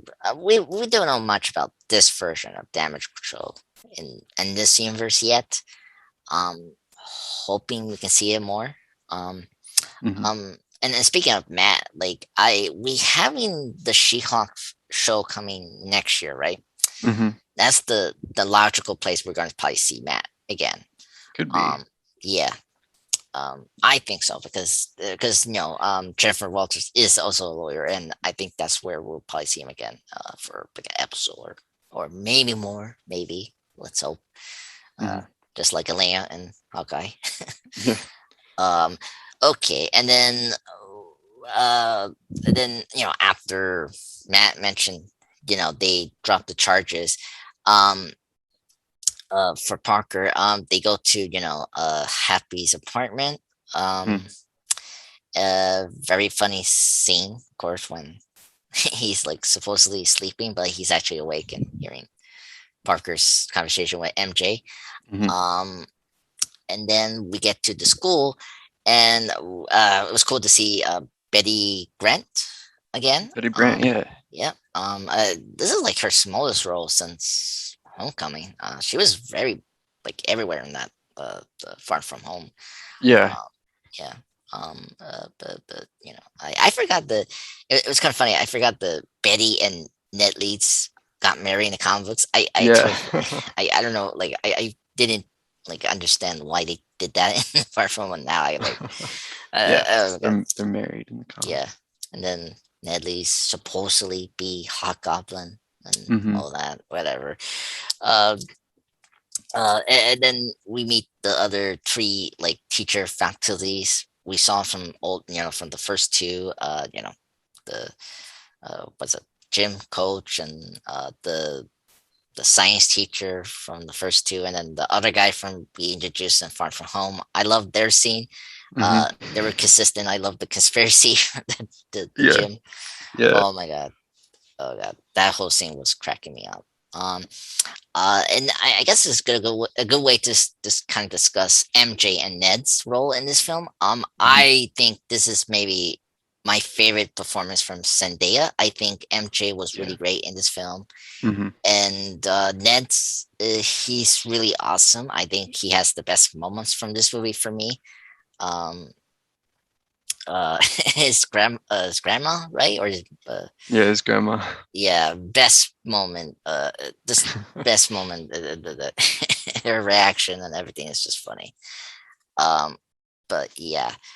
What you thought about those two characters in this film, and just kind of like their like conclusions in this film as well, Yeah. like where we're gonna head them, whatever we'll see them again. Yeah. Um, yeah, I agree that Zendaya's performance was incredible in this movie. Yeah, Um, yeah, like her chemistry with Tom Holland has been great in all of the movies, but yeah, especially here, they were very believable as a yeah, couple. Um, yeah. yeah, as far as like their ending, oh man, that was heartbreaking. Yes. They're Oh, the only two people that Peter had left, and then he figures out that they're better off without him. Like they're happy without him. They're yeah. safer without him.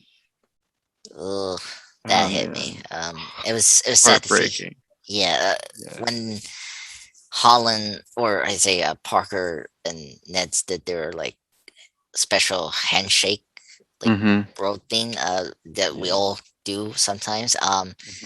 Oh, that killed me, and I was so sad, and that was probably Jacob's the actor Jacob's best performance in this whole series. It's just like, Hmm. and I love uh, those two as like a like a friendship we've Yeah, seen they're so far. really good, like best friend portrayal. Yeah.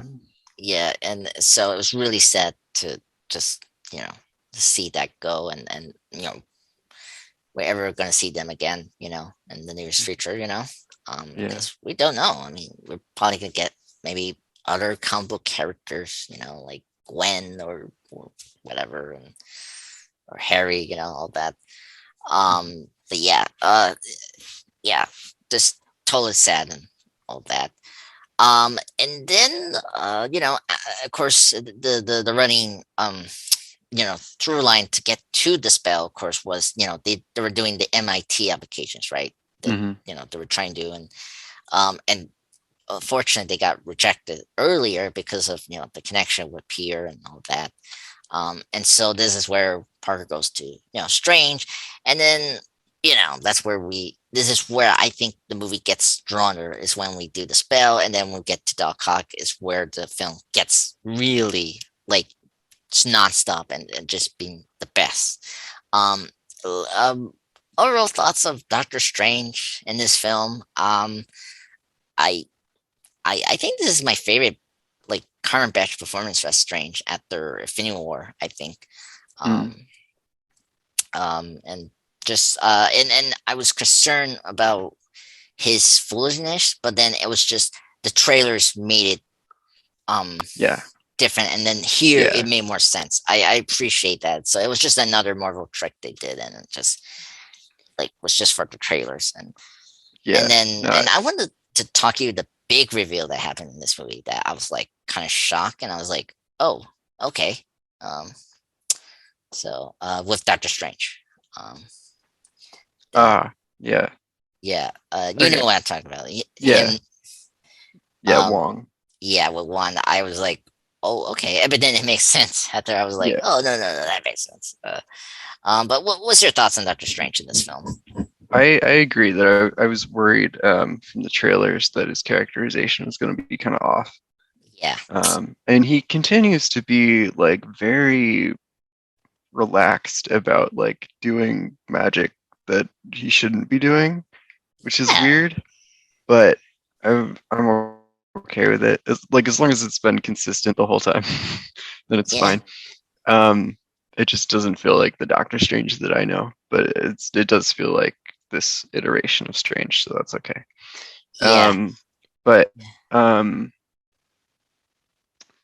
I really liked him. I really liked the relationship that he had with Peter, and how he talked to him like he was a colleague instead of like a kid. You know? Yes. And how you could tell that he like really cared about him, even if he was like continually getting frustrated throughout the movie. For the movie, yes. Because Peter Parker was being dumb. Or just being reckless. That's the word I was gonna say. Man, I love that he's reckless throughout the movie, and then there's like really, really bad consequences for his recklessness in a way that like there hadn't been previously. And I really like that they actually like went through with that in a way that almost feels cruel. Oh man, poor Peter. I feel so bad, but like it was nice to have like actual consequences for him doing the thing that he was repeatedly warned against doing. But it was actually for the right reason, and like he got to pay for it, because that was the problem. Like he learned his lesson, but he still had to like accept the consequences and like deal with them. Yeah, that was a problem in it was a little bit in Homecoming in the way of Vulture. Like he was like a I'm just like how this movie did like the Spider-Man thing so well, where in the first two films it was a little jarring how like in Homecoming he let Vulture get arrested, where he was trying to do ends meets with his family and trying to provide, right? Where he's with this rich person, and then it was weird. And then Far From Home, it was like a lot weirder, he should understand what Beck was trying to do, and like what Stark did. Like I feel like we never addressed Stark's ambiguity in the series at all, and like it's always like slough her away. And the thing I want to bring up, this is the most better integrated MCU character for a Spider-Man film compared to the first two films. That's another thing I was surprised by that. I was very concerned to do that, and it felt worked. Exactly like a comic book crossover. And I was so happy. And then I was thinking about it. I was like, oh no, because Steven has experience with Parker before compared to other MCU characters. Like it was weird from Far From Home with Nick Fury because they didn't meet they didn't meet before, and it Right. was not the real Nick Fury, of course, with the scroll thing and whatever. And obviously Tony was in Homecoming, and it was fine there because he met already in Civil War, right? Hmm. Here it was really great, but it was a cool just like was a juxtaposition between him and Stark, what we saw in Infinity War, and I Hmm. liked that. It was so great, and I think Cumberbatch and Holland had great chemistry with each other, and Yes, they did. yeah, yeah, and towards the end of the film, I loved the gag with not calling me sir, and Yeah. yes, and him saying it again, but like just call me sir, and that hit, it Yeah. was He's like, cool. oh, he thinks you're a dumb kid again. Yes. Whoop. You messed up, Peter. Yes, you messed up. Oh my god, yeah. Oh god. Strange was great. Hmm. This is probably my favorite superhero, my favorite MCU character being in a someone else film Hmm. after like Black Widow and with the Soldier and Yeah. um Civil War with the other characters like Black Panther. I guess that's the best one. So Hmm. yeah, this one was very good, and it was straight out of the comic book, which was great. Yeah. Um, and then we did kind of touch it a little bit was one, and then the confirmation that one is the Sorcerer Supreme. Yeah. Now, I'm fine with this because of the direction we're going with Strange here, and especially with Doctor Strange into the multiverse of madness.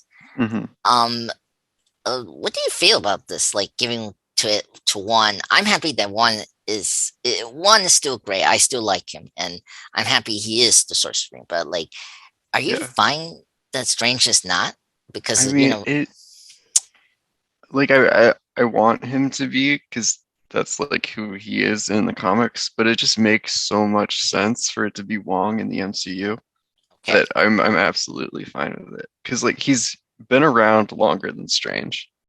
yes, Uh, that's he true. was he was around during the blip, and I don't know, just yeah, I think it just makes so much sense for it to be him instead of Doctor Strange. And this Doctor Strange, like you said, is like more reckless Than the comic uh book one. than the comic books. It's like Yeah, more willing to do the dumb thing. So yeah. it just makes sense for Wong to be in charge. No, And I like that it's not like Wong like tries to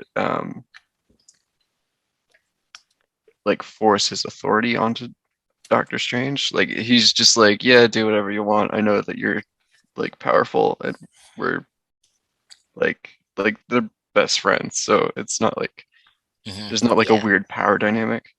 Yeah, no, it's not good. yet. I don't know. I Okay. I think it's the right choice. And I was surprised by it, but when they said it, I was like, no, that makes a lot of sense. Yeah. And it makes sense with the post credit scene and just his involvement in Shang-Chi. Like Mm, why he was with Carol and Bruce in the mid credit yes. scene. Yeah. So it did line up because that was another thing I was like wondering how we were gonna connect that with that film. And it wasn't him going to the ring with the abomination. It was this that he's actually a higher up hero Hmm. in the hero community, and like he's like part of the Avengers. So Yeah. that was cool. Yeah. And it was I have no problem with that. And yeah, and it's definitely consistent with Strange so far characteristic in these films. Like he was Hmm. reckless in Infinity War. Like he wanted to keep the time stone, and then he didn't tell no one about the end game, and so like it fit his like personality and all that. And speaking of the joke, I like the joke when they were talking about the spell, and he told one, "You remember this thing?" And like, no, and exactly, Hmm. and Yeah. that was my favorite moment from Strange. So, um, yeah. I love Doctor Strange. He's one of my favorite characters in this series. And then we do the spell, of course. As always, we mention how reckless Spider-Man is in this film, and I this is the part that killed me, and this is where I started to like the film. And when Strange was explaining that you can bring your case to your or to a Mister, and then Parker didn't realize he couldn't do that, and then Strange does the very like, oh my god, like Yeah. wait, you didn't thought of that, and you didn't know like it's like before you asked me to do this spell, and Uh, like one of the best gags they done, and it just oh my god, hit it. yeah, and just like really, Oh my god, I don't know. It felt really like realistic for a yes, teenager to like be like, oh no, I didn't get the thing. Like the world is ending. I have to do the most drastic thing possible. And meanwhile, there's like a reasonable real world like solution that they just didn't think of because they don't know anything. They don't know any yes, better. yeah. Oh my god, that Perfect. Oh man. yes, oh my god, that was the best moment. I never saw that in a movie before, and like, oh my god, it's just it was, and the door shot from the Sartorium was funny, Yep. and oh god, that was perfect. And that scene, oh my god, yeah, and then we get the scene of Parker calling Thompson, Flash Thompson's here, a small role. Compared to his role in the first two Holland films. By the way, a quick note: funny that his book Flashpoint it is here, and like I don't know, that was like a nod or like a diss to DC's Flashpoint Flash storyline. Just want to throw that out there. Um, and Um, what you're saying? Well, I mean, it could be. It could also just be like flashpoint is a common phrase for like yeah, something that like starts something starts else, and it's says about something. Flash. So Flash, yeah. I'm just bringing it up there because it was kind of funny. It's here, it's Flashpoint, and we're getting a Flash movie that's also multiverse and all that. mhm. But anyway, I just want to get that shout out and whatever. But yeah, so he talked to Flash and he talked about how, and he was, it was funny, when all of them got the rejection letters, Mhm. Flash just came in and of course, he got accepted. And of course, that was a funny scene. Uh, and then here, Parker has to make a deal with Flash and he say, look, I will swing you around for like 1 week. And I don't know, what was the deal that like he accepted? What was it? Oh my God, it was funny. Or for two, uh, or, he would well, swing him to school for a month, after right? that, he would say, I will call you my best friend. That's Right. where he will accept that. And so that's how, a great conversation between him and Flash. And so Mhm. he jumps, like he swings around to find the a mystery who's driving to the airport to leave, right? And then this is a cool nod as the suit he was wearing is kind of similar to Maguire's suit from Spider-Man 3, Mhm. when he was going to the Broadway and then he goes to Aunt May, like it was there, and then his tie gets cut out, similar Mhm. to that. Very cool nod to Spider-Man 3. So this scene, of course, now we get into the villains. Now we get introduced to Doctor Octopus, and I just hearing his theme alone made me think, oh my god, we're getting something special here. And that whole bridge thing was one of the best I've seen uh, in a while in the superhero film. One of the best like superhero bridge scenes I think Mhm. ever. And man, I love Alfred Molina's Doc Ock, and it was so great to see it. And this age um technology in this film with Doc Ock is seamless. It's incredible. Mhm.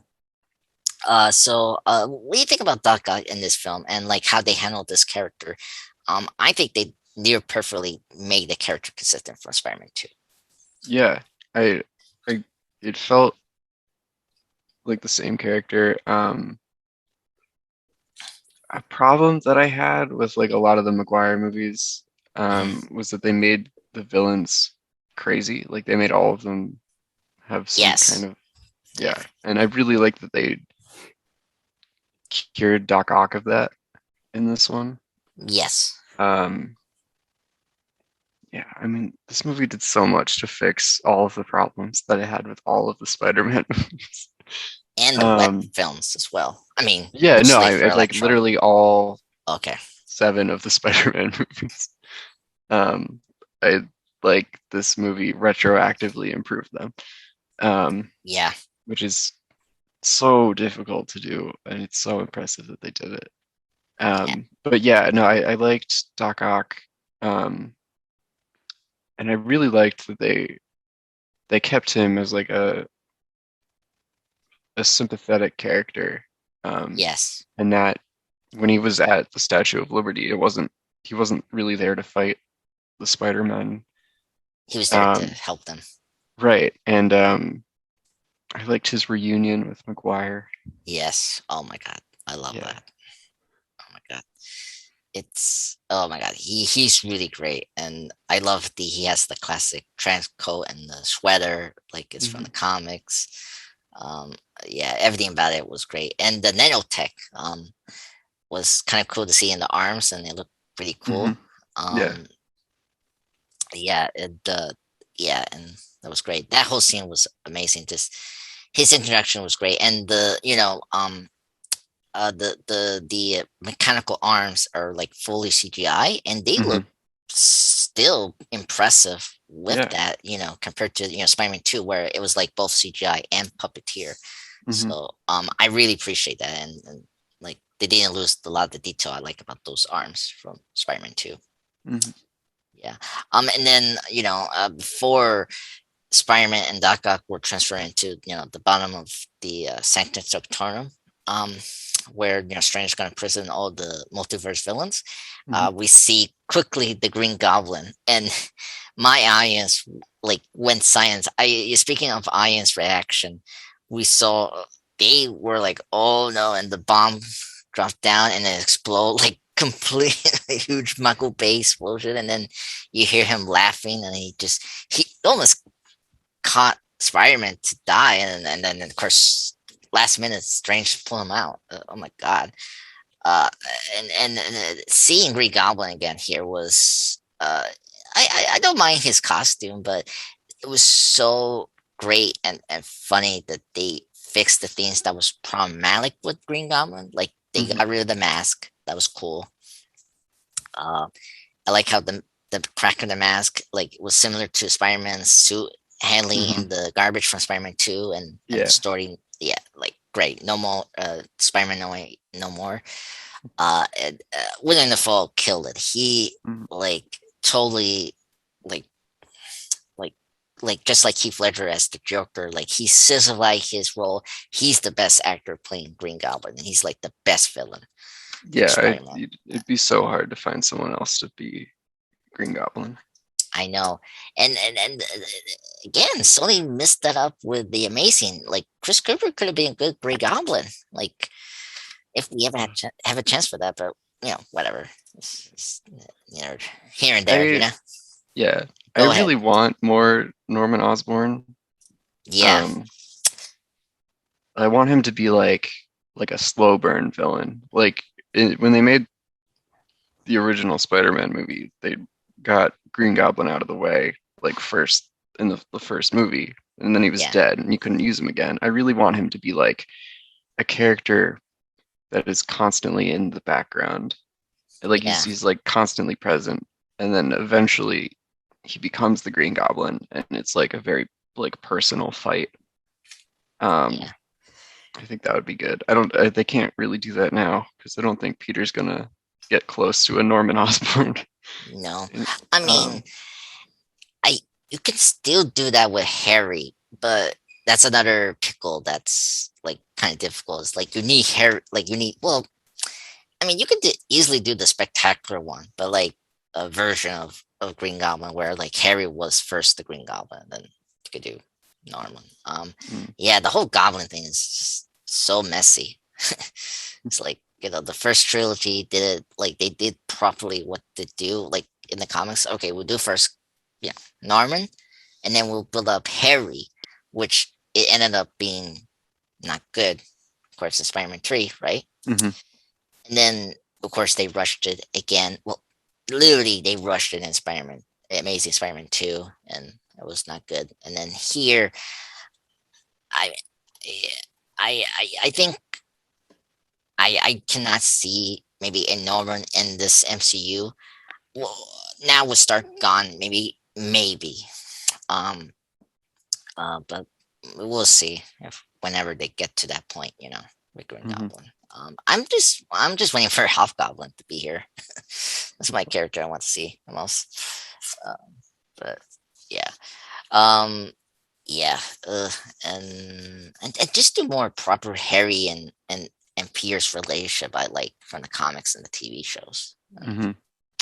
That's something that we don't we kind of did in Ned Leeds, and I hope we do something with Ned Leeds in the future and make him be like the proper Hobgoblin. I know Robert Kingsley is the main Hobgoblin, but like you can do something with Ned with the whole Hobgoblin thing, but we'll see. But I don't know. I have a feeling we aren't gonna see Ned and MJ again.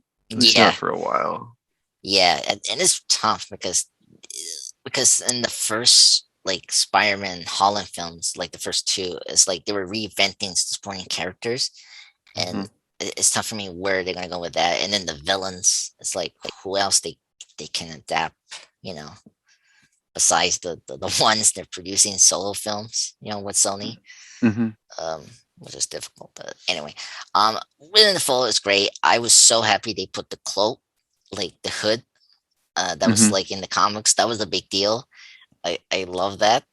And oh my god, I don't know how your audience react to. I love how the Spire Sense was sensing the danger of the Goblin. Yeah, that was a Yeah, great scene. yeah, and oh my god, and this is where I love the fullest actor. He's amazing, and this is probably his best performance he has ever done.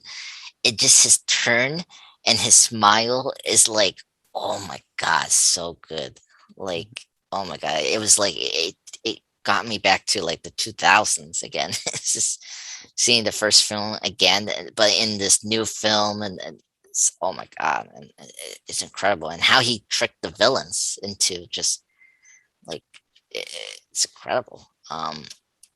Yeah, Defoe was great, and I can't believe it. He did his own stunts. I do want to bring that up. Like he's 66. I don't really know his age right now. Yeah. Well, I can't believe he accepted this role if he do his own stunts, and you can see that. And like every hit felt real, Mm-hmm. and like it wasn't like the stunt devil or CGI thing. It was like, oh my god, you felt those punches with like Holland and then Defoe. I felt like, man, I don't know, like how you can top this, and how are we gonna reintroduce Norman in this MCU? Like, Yeah. I mean, they might not.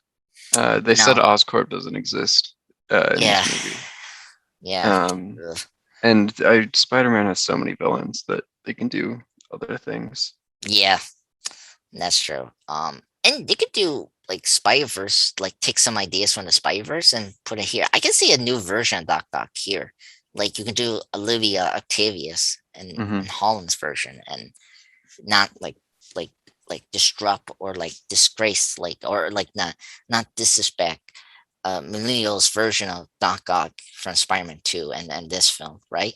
Mm-hmm. Like you can do a different version. I can see that happening than Green Goblin or Norman, but we'll see. Yeah. Um. So and then afterwards, he runs away to feats. And I guess we get to Electro.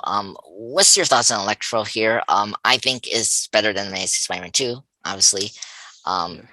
I love they brought back his theme for that 1 second, and like you knew Electro was there. Mm-hmm. Oh my god. What do you thought about Electro in this film?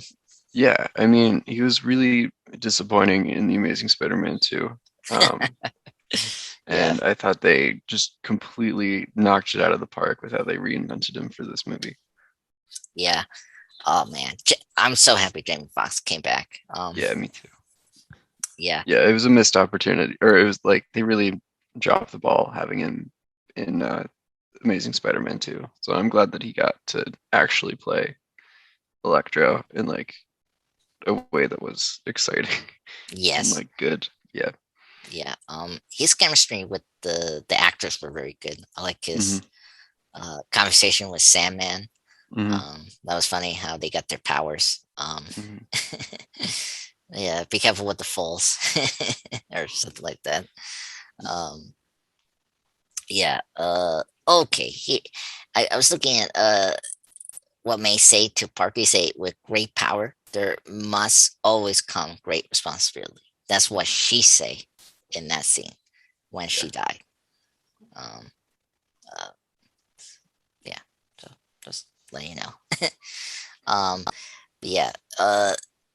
Yeah. So yeah, Electro was very good. What's your opinion of Sandman and Lizard? I think those two were the most underdeveloped characters, and Yeah. Sandman was okay because I was but Lizard was what was way overwhelming. I just I I don't know how who's your personal villain in the Spider-Man Rose category? Will I'm kind of curious to hear. Um, Like what who's my favorite? yeah, like number one and Oh man. Um I mean I really like the lizard. okay. Um I don't know if he's my favorite though. I think it's just fun to have a giant lizard for him to punch. Um Doc Ock's like probably the most interesting as like a character. And then I think Okay, the lizard's just like a fun villain to villain. fight. Okay. Yeah. Um. Well, if you guys or you will seen my top 10 favorite super villains, the only Spider-Man villain I had was Doc Ock. Doc Ock is my number Mhm. one Spider-Man Yeah. villain, and I Lizard he's like the most sympathetic villain in the comic books, and like Hmm. he's a character that is like similar to Doc Ock, and somehow he's mishandled in these first two light action films, this and Amazing Spider-Man. I don't get that, and I don't get why we don't give him the white coat and like yeah, just the white coat. So it'd be kind Yeah. of silly to have a lizard wearing purple pants, but you know. Well, they could have done So it. yeah, they could have done it. Like you could have done something that was interesting. Um, I don't know. Like I maybe I kind of wish they did more fun with the multiverse connection. Like okay, have some from the movies, but then maybe have two that was outside that, right? Hmm. It could have been beneficial for like Sandman and Lizard because I felt like those two felt underdeveloped, and it was weird to like see Sandman in CGI whole full time. One thing I do need to mention because this was around COVID, it's still impressive that they got around the situation that was going on that like Hmm. whole year, and it's you can see some shots that it's clearly like a guy in this screenshot like separate from the others and not like together in one room. Yeah. Yeah, it's impressive this film pulled that off. Um, but yeah, the villains were all good. Who else we missing in the villain lineup? Uh, I that's think we've talked about all of them now. yeah. All five. Um, yeah. So yeah. So that we mentioned. I mentioned Aunt May, and the big one. I think a lot of people talk about is the definite May. I wasn't expecting that. No. We mentioned a little bit, and like I don't know what's your opinion on this version Aunt May, but I thought she was okay. She was like the hot Aunt May, right? Yeah. Yeah. Um Um, yeah, go ahead. Um I mean, I liked her. It was like weird for her to not be super old, but um, I still like. I liked her. I liked her relationship with Peter. Um, Yes. Um, and yeah, no, it was devastating when she died. yeah. Um, Oh man, I think this is Marisa Tomei's best performance as Aunt May out of really her oh appearance in yeah, the series. I yeah. think, um, like she killed it in this film, and I like um this part is another one that like just like the strange, like Sorcerer Supreme tile and of this. What do you think? I don't know if they confirmed this, but like it kind of did. But I don't know. Like I need to hear your opinion and your thoughts, Will, Mhm. about is Aunt May really like the Uncle Ben of this universe? And like Ben, like I know like the previous films they mentioned it, but like, do you think this is a confirmation like that she was just like the actual Uncle Ben that's all along, and then we didn't have an Uncle Ben in this universe? Like, Well, I there might have been an Uncle Ben, okay, but I think the implication of this movie is that for this version of Peter Parker, Aunt May is fulfilling the Uncle Ben role okay, of okay, like the loved one who uh, dies, but in doing so teaches him the lesson of like responsibility. needing to take responsibility.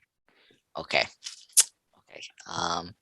Yeah, if they were doing it, I think they did it pretty well. I, I don't know, somehow they pull it off. I was bothered by from the first two Holland films how much we were referencing him, right? Uncle Ben, Mhm. but we're Yeah. needing like it really bothered me, especially from home. I know it's a little nitpicky, but I did like how he had a suitcase from Uncle Ben, and then Mhm. we made that as a joke, like, oh, you lose your suitcase all the time, and like I felt really bothered by that. Um, but then here it kind of makes sense, especially how you know we talk about the other Spider-Mans, right? And then how they talk about their Uncle Bens and stuff like that. So that didn't it kind of helped me like forgive the things they did with the first two Holland films and Mhm. their handle of Uncle Ben. So yeah. But yeah, it was really sad, and Happy's reaction was also sad. Mhm. Jon Favreau as Happy Hogan is an amazing character, and I think this is his best performance since, I mean, my first Iron Man film. Mhm. Oh God, he's been here a while, Yeah. MCU. So, so, but yeah. Anyway, um, but yeah, what do you thought about uh, Aunt May in this film and what she was doing? I think it was much better than the first two Holland films. Yeah, no, I agree. I think she was really good here. I thought showing her as the like moral compass for Peter Parker was really nice.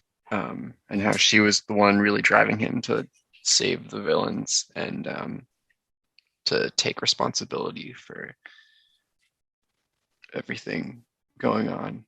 Um, yeah, I thought it was really well done. Yeah. And it'll be fascinating to follow up this from the next Spider-Man film. Hmm. So this is good, and I think like this is where it felt like a Spider-Man film. Because we haven't had like a proper someone die in a Spider-Man film besides Gwen. Yeah, You know, Gwen, but then we didn't get any like aftermath or consequences to that until this movie. So yeah, yeah, exactly. But yes. Okay, so you want to get into the Spider-Man in this film? yeah, I think that's Yeah, that's really the all that's left. So yeah. Besides the ending and then yeah, yeah, the Doctor Strange trailer. yeah. We haven't talked about. But yes, so of course we got Andrew and Toby back, and how was your reaction and the audience reaction of Andrew?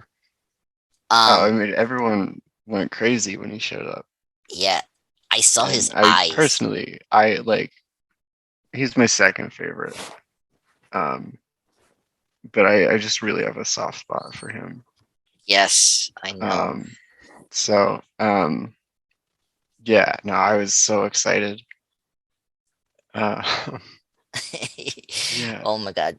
but yeah, everyone cheered when he showed up.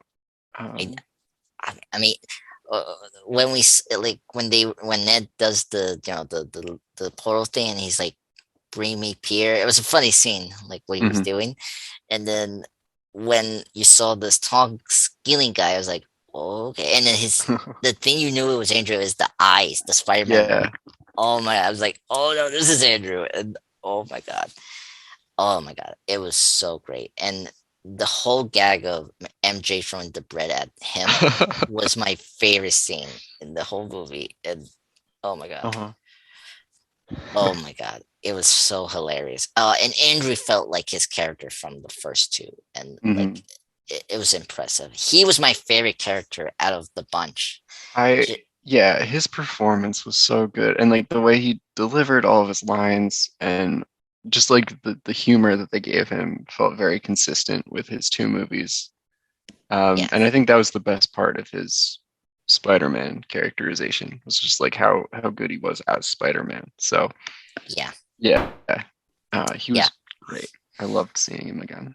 Yeah, yeah, and just and obviously people have been talking about like the payoff of Gwen, like him saving Hmm. MJ. Yeah. Oh Like, man, my theater cheered for that too. yeah, oh my God, yeah. It was a great moment and it's just a satisfying conclusion to his character. Hopefully, um, yeah, it was really wonderful. Yeah, yeah. I guess my favorite line from him was, yeah, I fought a Rhino mech suit person. The Hmm. whole three Spider-Man talking about who they face is so funny. Yeah. Oh my God. Yeah. And then afterwards we get Toby. Um Hmm. and he definitely played the pure B Parker role. Like Hmm. he was the more seasonal Spider-Man, the Yeah, mentor. he was the adult. Yeah. Yeah. And surprisingly, I still like him. He wasn't phoning in his performance. I think he did a really good job. Hmm. That was the shock I had was pure, two, right? Hmm. It was he really committed the role and like he felt his version of Spider-Man and it was Hmm. great. Yeah. Um, yeah, it was a really wonderful see of just seeing those two again. Hmm. And this is the scene where I think it's one of my favorite scenes from my favorite movie of this is them talking about Uncle Ben and Hmm. like he was giving up and he was going to press the button of the box and and then they tried to stop him and like no, what you're doing is right, we need to help these villains, and this is Hmm. where it really redeemed both franchise and their like mean spirited killing of the villains, like Hmm. particularly the Amazing, and then not so much of Doc Ock, but like just like like it could have been a way to save him in a Hmm. better way, than letting him sacrifice his life to from the nuclear engine thing he was doing in Spider-Man 2. Hmm. Favorite moments from those two guys. I mentioned mines already, so that's the Yeah. bad thing. My favorite was when our Peter is like talking about the Avengers. Yes. He's like, yeah, yeah, like I don't mean to brag, but I joined the Avengers, and then Tobey Maguire is like, He's "Oh, like, the Avengers," and he's like really excited, and then saying he's with the like, "What band. is that?" And Yes. then Oh my God. Garfield is like, "Oh my God, are you in a band?" The band. It And was it's like, no, no, no, it's just a team. Yeah, just the seeing the reaction, like, Yeah, it's like they're they the were only so heroes. genuinely excited for him, even though they had no idea what it meant. Yes. Oh my God. That was so funny. Oh my God. That was like the out loud laugh jokes that Mhm. people responded so well. Oh my God. Yeah. Oh my God. Yeah. And then and speaking of the falling of MJ, I love the cloak of levitation saved Ned, and like he Mhm. say thank you, Mister. Was it Cape? Uh, Yep. that one was funny. Oh my god. Oh, I liked when Garfield's talking to Electro after he gets cured. And Yes, Electro's like, "Oh man, I really thought you'd be black." And black. then Garfield like says like, "Oh man, I'm sorry." And he feels like He it feels disappointed like his he's dreams. genuinely sorry that he's not black. Yes, It's and really funny. yeah, and a cool knock for Miles. Yeah. You know. But yeah, it's totally true. Yeah. Oh my god, like one of the most funny scenes from Jamie Yeah. Foxx. Oh my god. Yeah. And just Garfield's delivery of that line was Yeah. just perfect. Yeah. Oh my god. Yeah. I that was the most impressive thing. Telling the two returning actors and this Mhm. film really impressed me. I think Marvel Yeah. Studios did such a good job of that. Yeah. And I'm glad they had actual like roles in the film and it wasn't just like they popped in for a second, you know? Yes, that's true. Like I like with the rumors of them being in it, I thought they were just gonna show up for like the final fight and then have like two lines and bounce back to their universe. But I liked they Yeah. actually had like roles for the third act of the film, and they had um like character arcs. Yeah. Yeah, I was worried that too. Like a Star Wars, like Force Awakens, or like Hmm. Rise of Skywalker kind of scenario, and like what other franchise that did that and it was horrible. And like, no, I think they did a good job here because they were important to pull out, Holland Spider-Man Hmm. out of the Yeah, darkness that he was going through, and like yeah. they were necessary to the story. Hmm. And so that was very important, and I think that was the most impressive thing, is that they were very important for the push of Spider-Man Holland to be out of the darkness and actually be Spider-Man. Hmm. And it shows, especially towards the end when he got his new costume, and like how they really influenced him as Spider-Man now. Hmm. So that was very good. Um, yeah, so after the battle, and then of course Green Goblin re-enters the scene, and then he has a pumpkin bomb hit and like inside the box that hold the spell contained that Hmm. Strange did earlier, and then it cracked open the multiverse. And I was gonna ask you, did you notice some of the villains that were coming in? I Um, saw Craven and Rhino for sure. yes, I no one hasn't mentioned this, but Scorpion was also there as well. Okay. Yeah, that was cool too. Um, but yeah, that was neat seeing the classic Hmm. Rano costume. Yeah. When I saw that, I was like, "Oh my god, Rano's there!" Oh my god, that made me happy. Yeah, and we mentioned the goodbyes. It was very heartwarming and like um sad at the same time. But the battle between Goblin and Spider-Man, Oh man, yeah.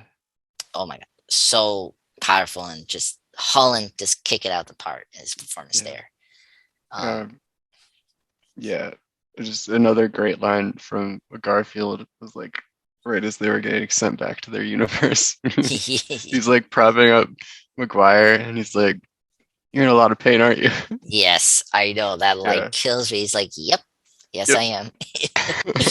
Oh my god, Yeah. yes, But yeah, that goblin fight was really intense. And I really liked that Maguire was there to step in and stop Holland from doing something that he would regret. yeah, I know. Yeah, it was good. It was Maguire stopping him, Hmm. and it was funny to see his version of Goblin stabbed him, and I like the joke he say, "Oh yeah, no worries, I've been stabbed multiple times." So that was funny.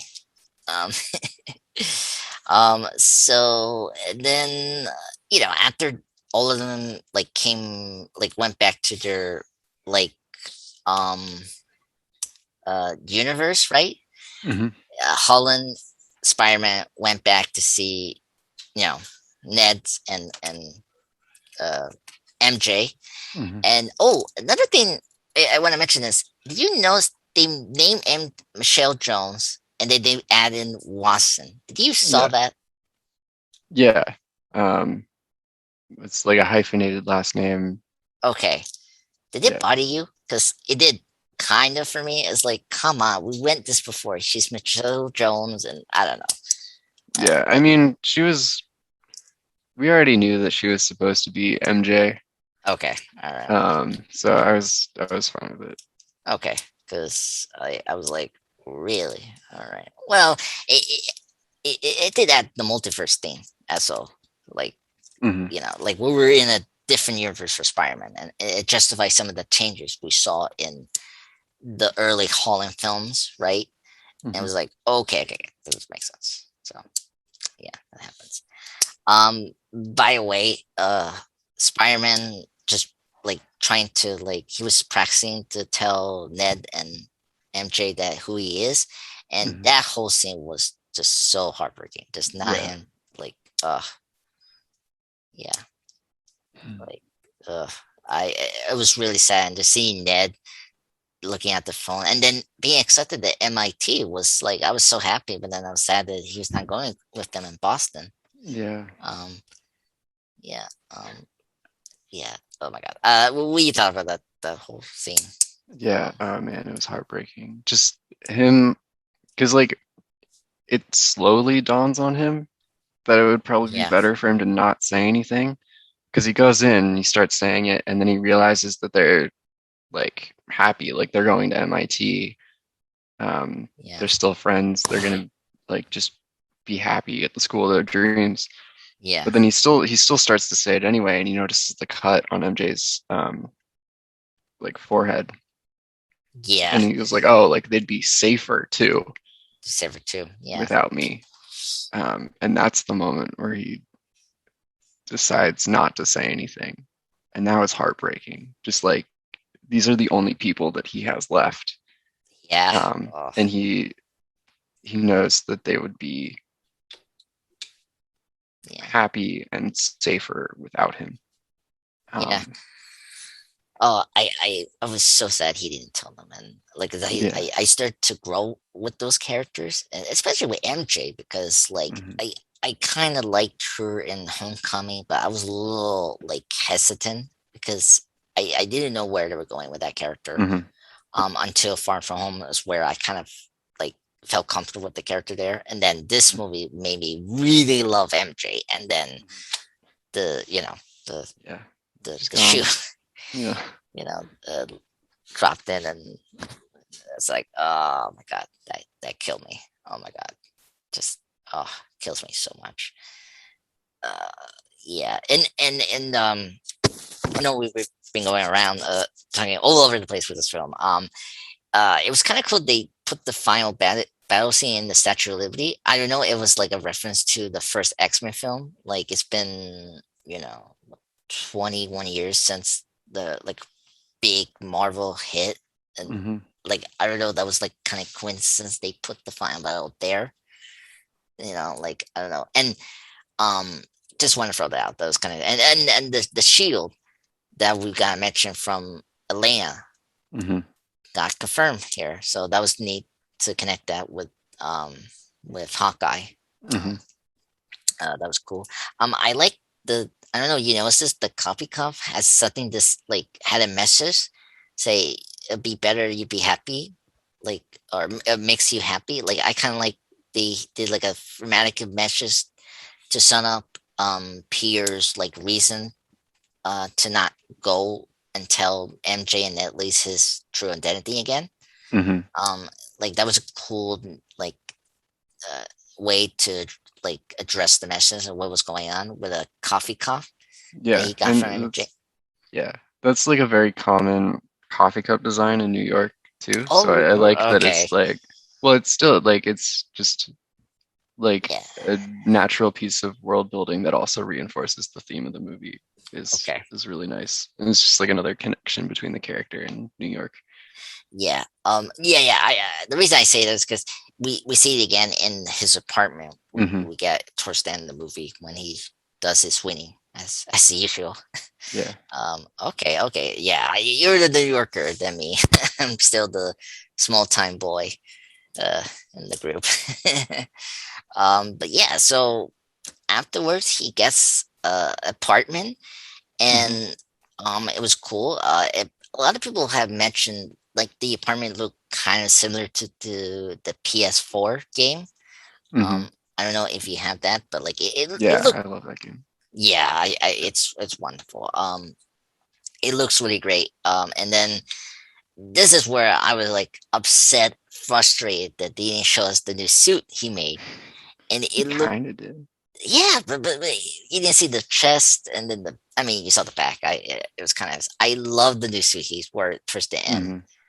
Oh my god, I was so happy. It looked like the John Romita Jr. kind of design. Like it looked pop, like the Hmm. colors, and oh my god, I was so happy. And it's his eyes, like maybe look a Hmm. little larger than his previous ones we have seen. Hmm.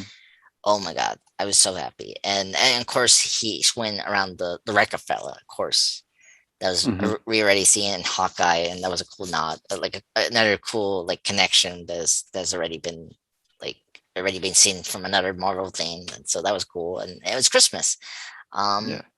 um, Interesting they didn't put the emphasis of Christmas more in the film. I'm kind of surprised they didn't um do that more. Um, Yeah. I don't know. It'd be kind of cool to do that. So we mentioned the Venom thing, make credit scene, and I don't know. I don't care. I don't want Venom, but anyway. Sorry about that, folks. Yeah. Yeah, I'm excited for the symbiote to be in yeah. like in Being, the MCU. yeah, Yeah, we can get like a better interpretation of Venom. yeah. I wonder if they're gonna do the Flash Thompson like Agent Venom. I, Um, like flip. yeah, You know, I I like Agent Venom. I don't know if I want this version of Flash to become that, especially if he doesn't remember Peter Parker. that's true. Yeah. Um, y Speaking of the spell, did you have any problem with the spell? Um, like, Uh, I have some questions about like questions that like you shouldn't ask about a movie because you're yeah, thinking about it too hard. But like, does the government forget that Peter Parker exists? Because that's a headache. That's a lot of yeah, paperwork. yeah. I like. Um, Well, because he I had to was. take the GED, which means he didn't finish high school. Oh Ah, yes, he man. didn't. Oh So yeah, like that's complicated, but I also don't want them to explain that because that's you shouldn't waste narrative time explaining no, no. the uh like bureaucratic hoops he had to jump through after Jump he through. erased his own existence. But Yeah, yeah, that yeah. that I have a problem with. But other than Okay. that, like I don't know. I think it's better if he has a secret identity. So Yes, yeah. And he's the only like superhero who has a secret identity in the MCU. yeah, in the MCU, yeah. Yeah.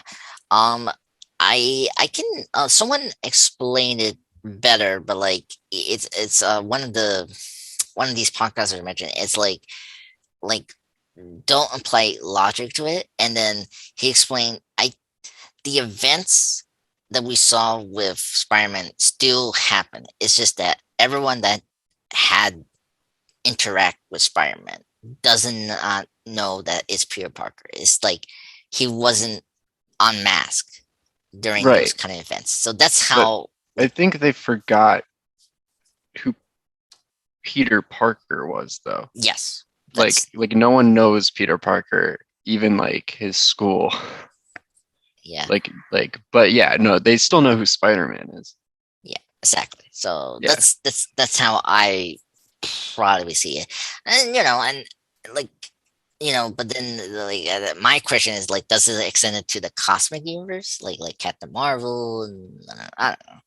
But no, I think literally everyone doesn't know who Hmm, Peter Parker is. yeah, that's true.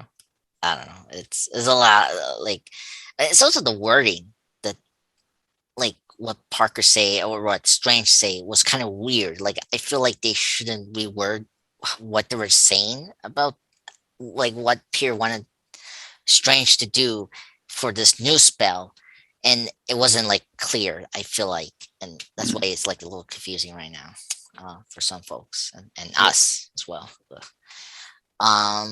But yeah, so then now we're at the end of the film, and then we discussed a little bit mid-credit scene. The trailer.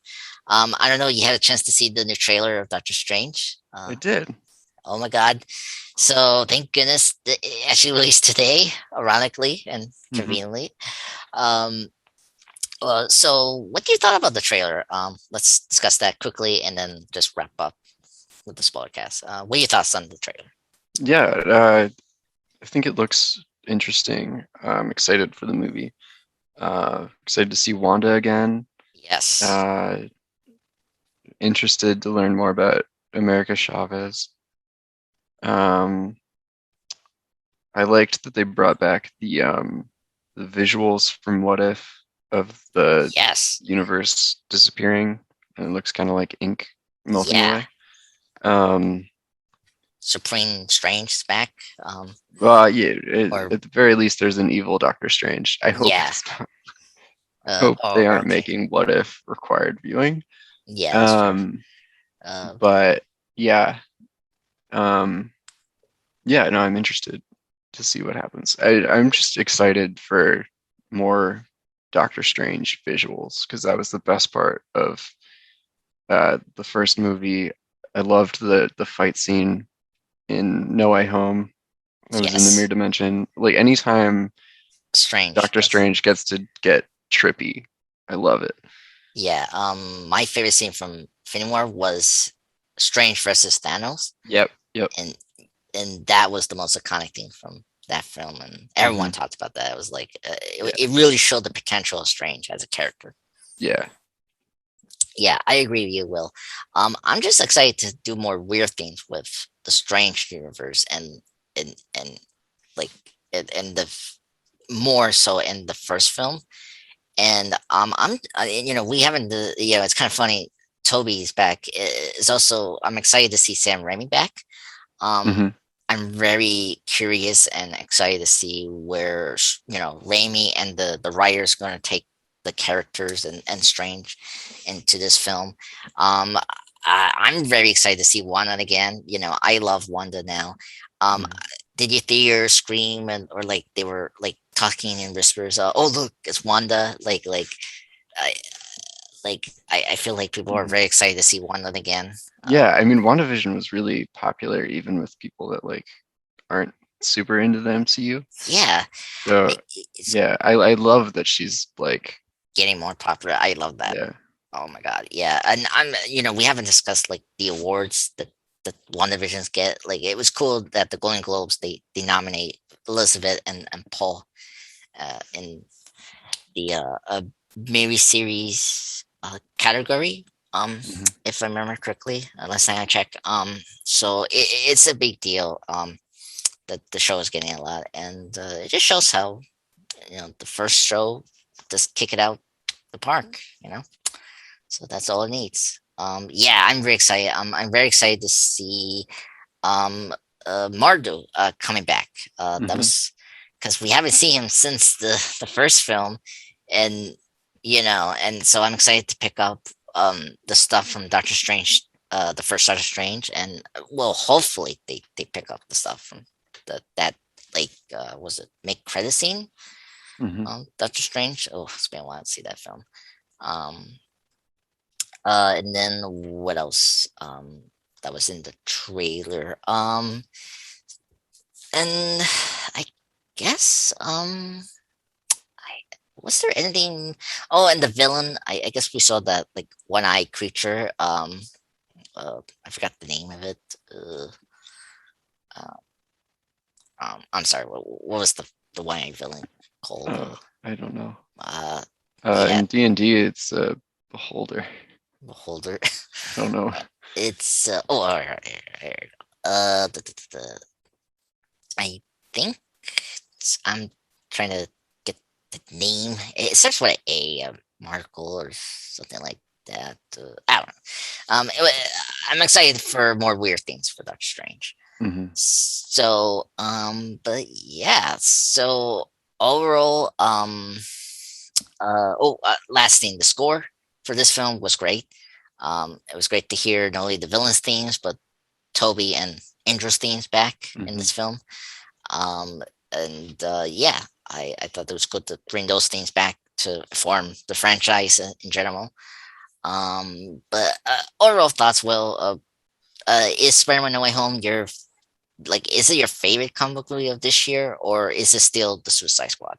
Oh man, I think I want to watch No Way Home again before I make that call. Okay. For me, it's still Shang-Chi for me as Okay. my. So I think this is number third for me as my favorite after the Suicide Squad and Shang-Chi. Uh, but I mean, I think this year, we ever do a podcast on the. Well, we maybe we'll add this into the Disney Plus shows like the 2021 superhero Marvel films. Um, and I think this year was a good year for superhero films. Um, Yeah. but I mean, last year we didn't have too many, of course. Did we have Or any last year? well DC had like Yeah, I guess Birds of Prey was 2020. yeah, and then Wonder Woman 1984. Oh, oof. Yep. Yeah, and then there were Birds like of Prey was fun. yeah, it was fine. I didn't mind that. I didn't hate it like a lot of people did. Um, Yeah, no, I liked it. It wasn't like great, but it was fun, you know. Yeah. No, I agree with you. It was I really like Ewan McGregor's Black Mask. I was so happy Mm, that character was realized, and he was my favorite part about that film. So, yeah. And then there were like other like original or like independent like adaptations of comics. So, but mhm. yeah, but in terms of the major like comic book films, it was only DC last year, and then this year it was like again full on Marvel, you know, films. Mhm. One Sony, and then well two, but if you want to count Spider-Man No Way Home, but that's an MCU thing. Yeah. And then one DC film, which is the Suicide Squad, and uh, but yeah, I think this year was so good, very consistent. Only bad film was really Venom 2, but even that wasn't horrible. Like it was better than the first film. So Yeah. yeah, yeah. Anything else? Will uh, to No, that's it for me. yeah. I This is maybe the longest podcast we had since what? It's getting close to 3 hours now. Yes, Yeah. I know. I'm sorry. There was just a lot to talk about Yeah. today. Especially the finale and then the movie, of course. Just we had to discuss because I didn't want to miss anything that Hmm. we have to address. Um, yeah, this is the longest we have since like Shang-Chi or like one of our Agent of Shield's discussions, maybe. But yeah, but thank you, Will, for coming today. It was a wonderful time talking Marvel stuff for the last 3 hours. Yeah. Thank you for having me. Yeah, and thank you everyone for joining me. Me will be back soon. We're just having a little break because of the Christmas.